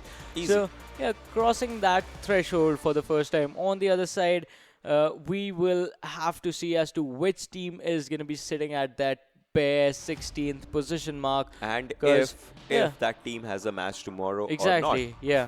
So that is actually going to be really, really important, because the teams in the top 5, in the top 6, in the top 8, they are going to be making it. But it's the 2nd, 3rd of the table where everything's changed. But before we look at that, let's have a look at the MVP for this game and see which player from the side of Solti actually gets it. It is going to be Solti AJ with his 6 kills, 907 damage, 7 kilometers traveled, and 24 minutes survival time. I mean, good 6 kills for the team. I mean, the team has 16 kills, and the impact that he has had on the team, that is really, really good, to be honest. Like, the number alongside the damage stats, it's pretty good. The team was focused on getting out kills, and they kind of did that. They kind of showed that. But then, where does it put Solti? I mean, it puts them on the top in this game, but then overall, where will it where will it be putting Salty? That's one thing that we'll also have to see. So if anything, we'll be talking about the match stats and each and everything. So. But yeah, before that, let's just go for the top 5 stats of, as we were talking about the players. So let's just go to the top 5 stats of the game. And Xtreme, once again, from the same squad, has 6 kills. Nightwing, 4 kills for him. And Solte Rusin. Okay. I mean, overall, if you're looking out there, the whole of the Solte squad is kind of out here with the kills and impressions. I mean, 16 kills and all those 16 kills are out here. Yeah, Rusin, Xtreme and AJ just making it into this top 5 players this time around, and the other guy just ended up with 0 kills. So see, if it works for the team, it works for the team. If your team is getting a chicken dinner, it's working. Just let them do the stuff. Maybe he would have been like the filter or the IGL call that he was just trying to give everything in the right direction. Things like that. Like all those things matter. But then let's just look at the game standings to see where the 2nd, 3rd, 4th, 5th, 6th, 7th, 8th. I mean, I'm not going to count, obviously. So, Solte squad is out there with 16 kills and 36 points for them. And 97 Gladiators with 8 kills and 22 points is on second. Team Hype for out here. I mean, for the first time, not for the first time. Yesterday, day before yesterday, they had a chicken dinner. This time they're on in top 3. So that is pretty good for them. 15 points. PN Gaming finished 5th. Is still 4th. That's even better. I mean, I'll buy that. They have 12 kills for 12 points for them. KS Axe is out there on 5th position. Team 7C on 6th. Ultimate Bang on 7th. And Nepali Ho Ni is out there on the 8th. Yeah, moving on to the next 8, we are gonna have Team Pyro on the 9th, Xtreme on the 10th, R3D Devils taking the 11th spot, Wolves Den taking the 12th position, A1 Esports on the 13th, Team T2K on the 14th, INES on the 15th, and Rivals X are going to be on the 16th position with just 1 point for them. But that is going to change the overall standings now, because Rivals X, they are going to move up just by 1 point. PN Gaming is going to climb up by a lot.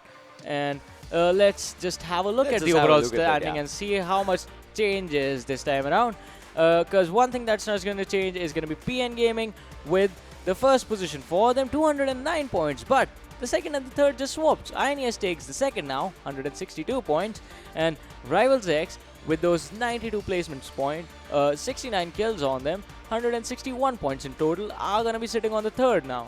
Yeah, but then 7C comes up on 4th position. 7C has had a good run. And Team Hype making their way in top 5. That is really good thing. Now, one thing notice is Team Hype is not going to play tomorrow. So they are going to drop down, obviously. Yeah. But still, they'll be staying safe. Depends in that all the teams are not going to, play incredibly amazing game or something. Team Xtreme is out there on 6th. Gladiators on 7th. And Rising Nepal is out there on the 8th one. Yeah, moving on to the next 8, we have Nepali Ho Ni on the 9th. Deadeyes Guy on the 10th, R3D Devils on the 11th, Wolves Den on the 12th, Zolti Squad on the 13th, Jyanmaara on the 14th, and Trusty Process on the 15th, and Team T2K on the 16th right now. 105 points on them, but they still have a lot of more games to go. 4 more games to go for them. So the day of tomorrow is going to decide whether these teams are going to make it or not. But one team that I'm pretty sure is definitely not going to make it is going to be KS Axe, because they have played all their games, are on the 17th position right now with 102 points for themselves. But see, Elementrix is out there on the 18th. They have 101 points. They can climb up the ladder. They have 4 games. But after that, Damn Class is on 77. Can they make it happen in tomorrow's 4 games? Ultimate Bang is on 72. Can they make it? These teams have a big question right in front of them. A1 Esports on the 24th, and they have 42 points. That is a lot of difference. Yeah. So can these teams, if not make it happen, create an impactful performance that drops them to a good position or something? I think A1 Esports, the only way they make it is they play better than PN Gaming play today. That's the only way they make it. But for now, let's have a look at INES and KS Axe and the head-to-head between these two teams and see how they are doing. Because these two are the best and, I don't want to say it, but the worst teams of the teams that have played 16 games. All the 16 games, and this is the comparison of the team that has done pretty good and the team that kind of lacked in some favors. Let's just see that where did they lack if we have to go for it. 68 and 43. See, the kills department is good. 43 kills, exactly. It's a good number, to be honest. But then the damage stat, if you're looking, For them, 68 gives them like what 17233 damage, and it's like 10,000. And now the healing. I mean, obviously, this is one thing. KSX, they had good kills, but they had lesser healings. That means that they were trying to play passive as well. Yeah. If they had been much more aggressive, they could have because headshots. They have better headshot Exactly. stats. So that means they could have they had the capability. But then the chicken dinner is obviously coming in INES's favor. If KSX had just one chicken dinner, that would have changed each and everything about the team as well. Exactly, and it's not like KSX are playing a bad game. They're putting up decent performances. They are having good games as well for their side. Yeah. But I think where they lack, it's going to be the late game strategies is where they fluster a bit. Like in the last game as well, we saw them come in with a bad rotation. That was straight up a bad rotation. That was going to be KSX's game. They had the backstab of 1971 Gladiators. They had the advantage of the numbers with 4 players being there. But things just not working out when you're going in for PN Gaming instead of the team right in front of you. Yeah, I mean, that happens. But then let's just go for the kill leaders and let's see like which kill leaders had an impact for now. Because I don't think so that no one is, no one is out there when INES Badrev is doing his job. Like, he is the bridge that some teams would like to go for tomorrow as well in the kill department.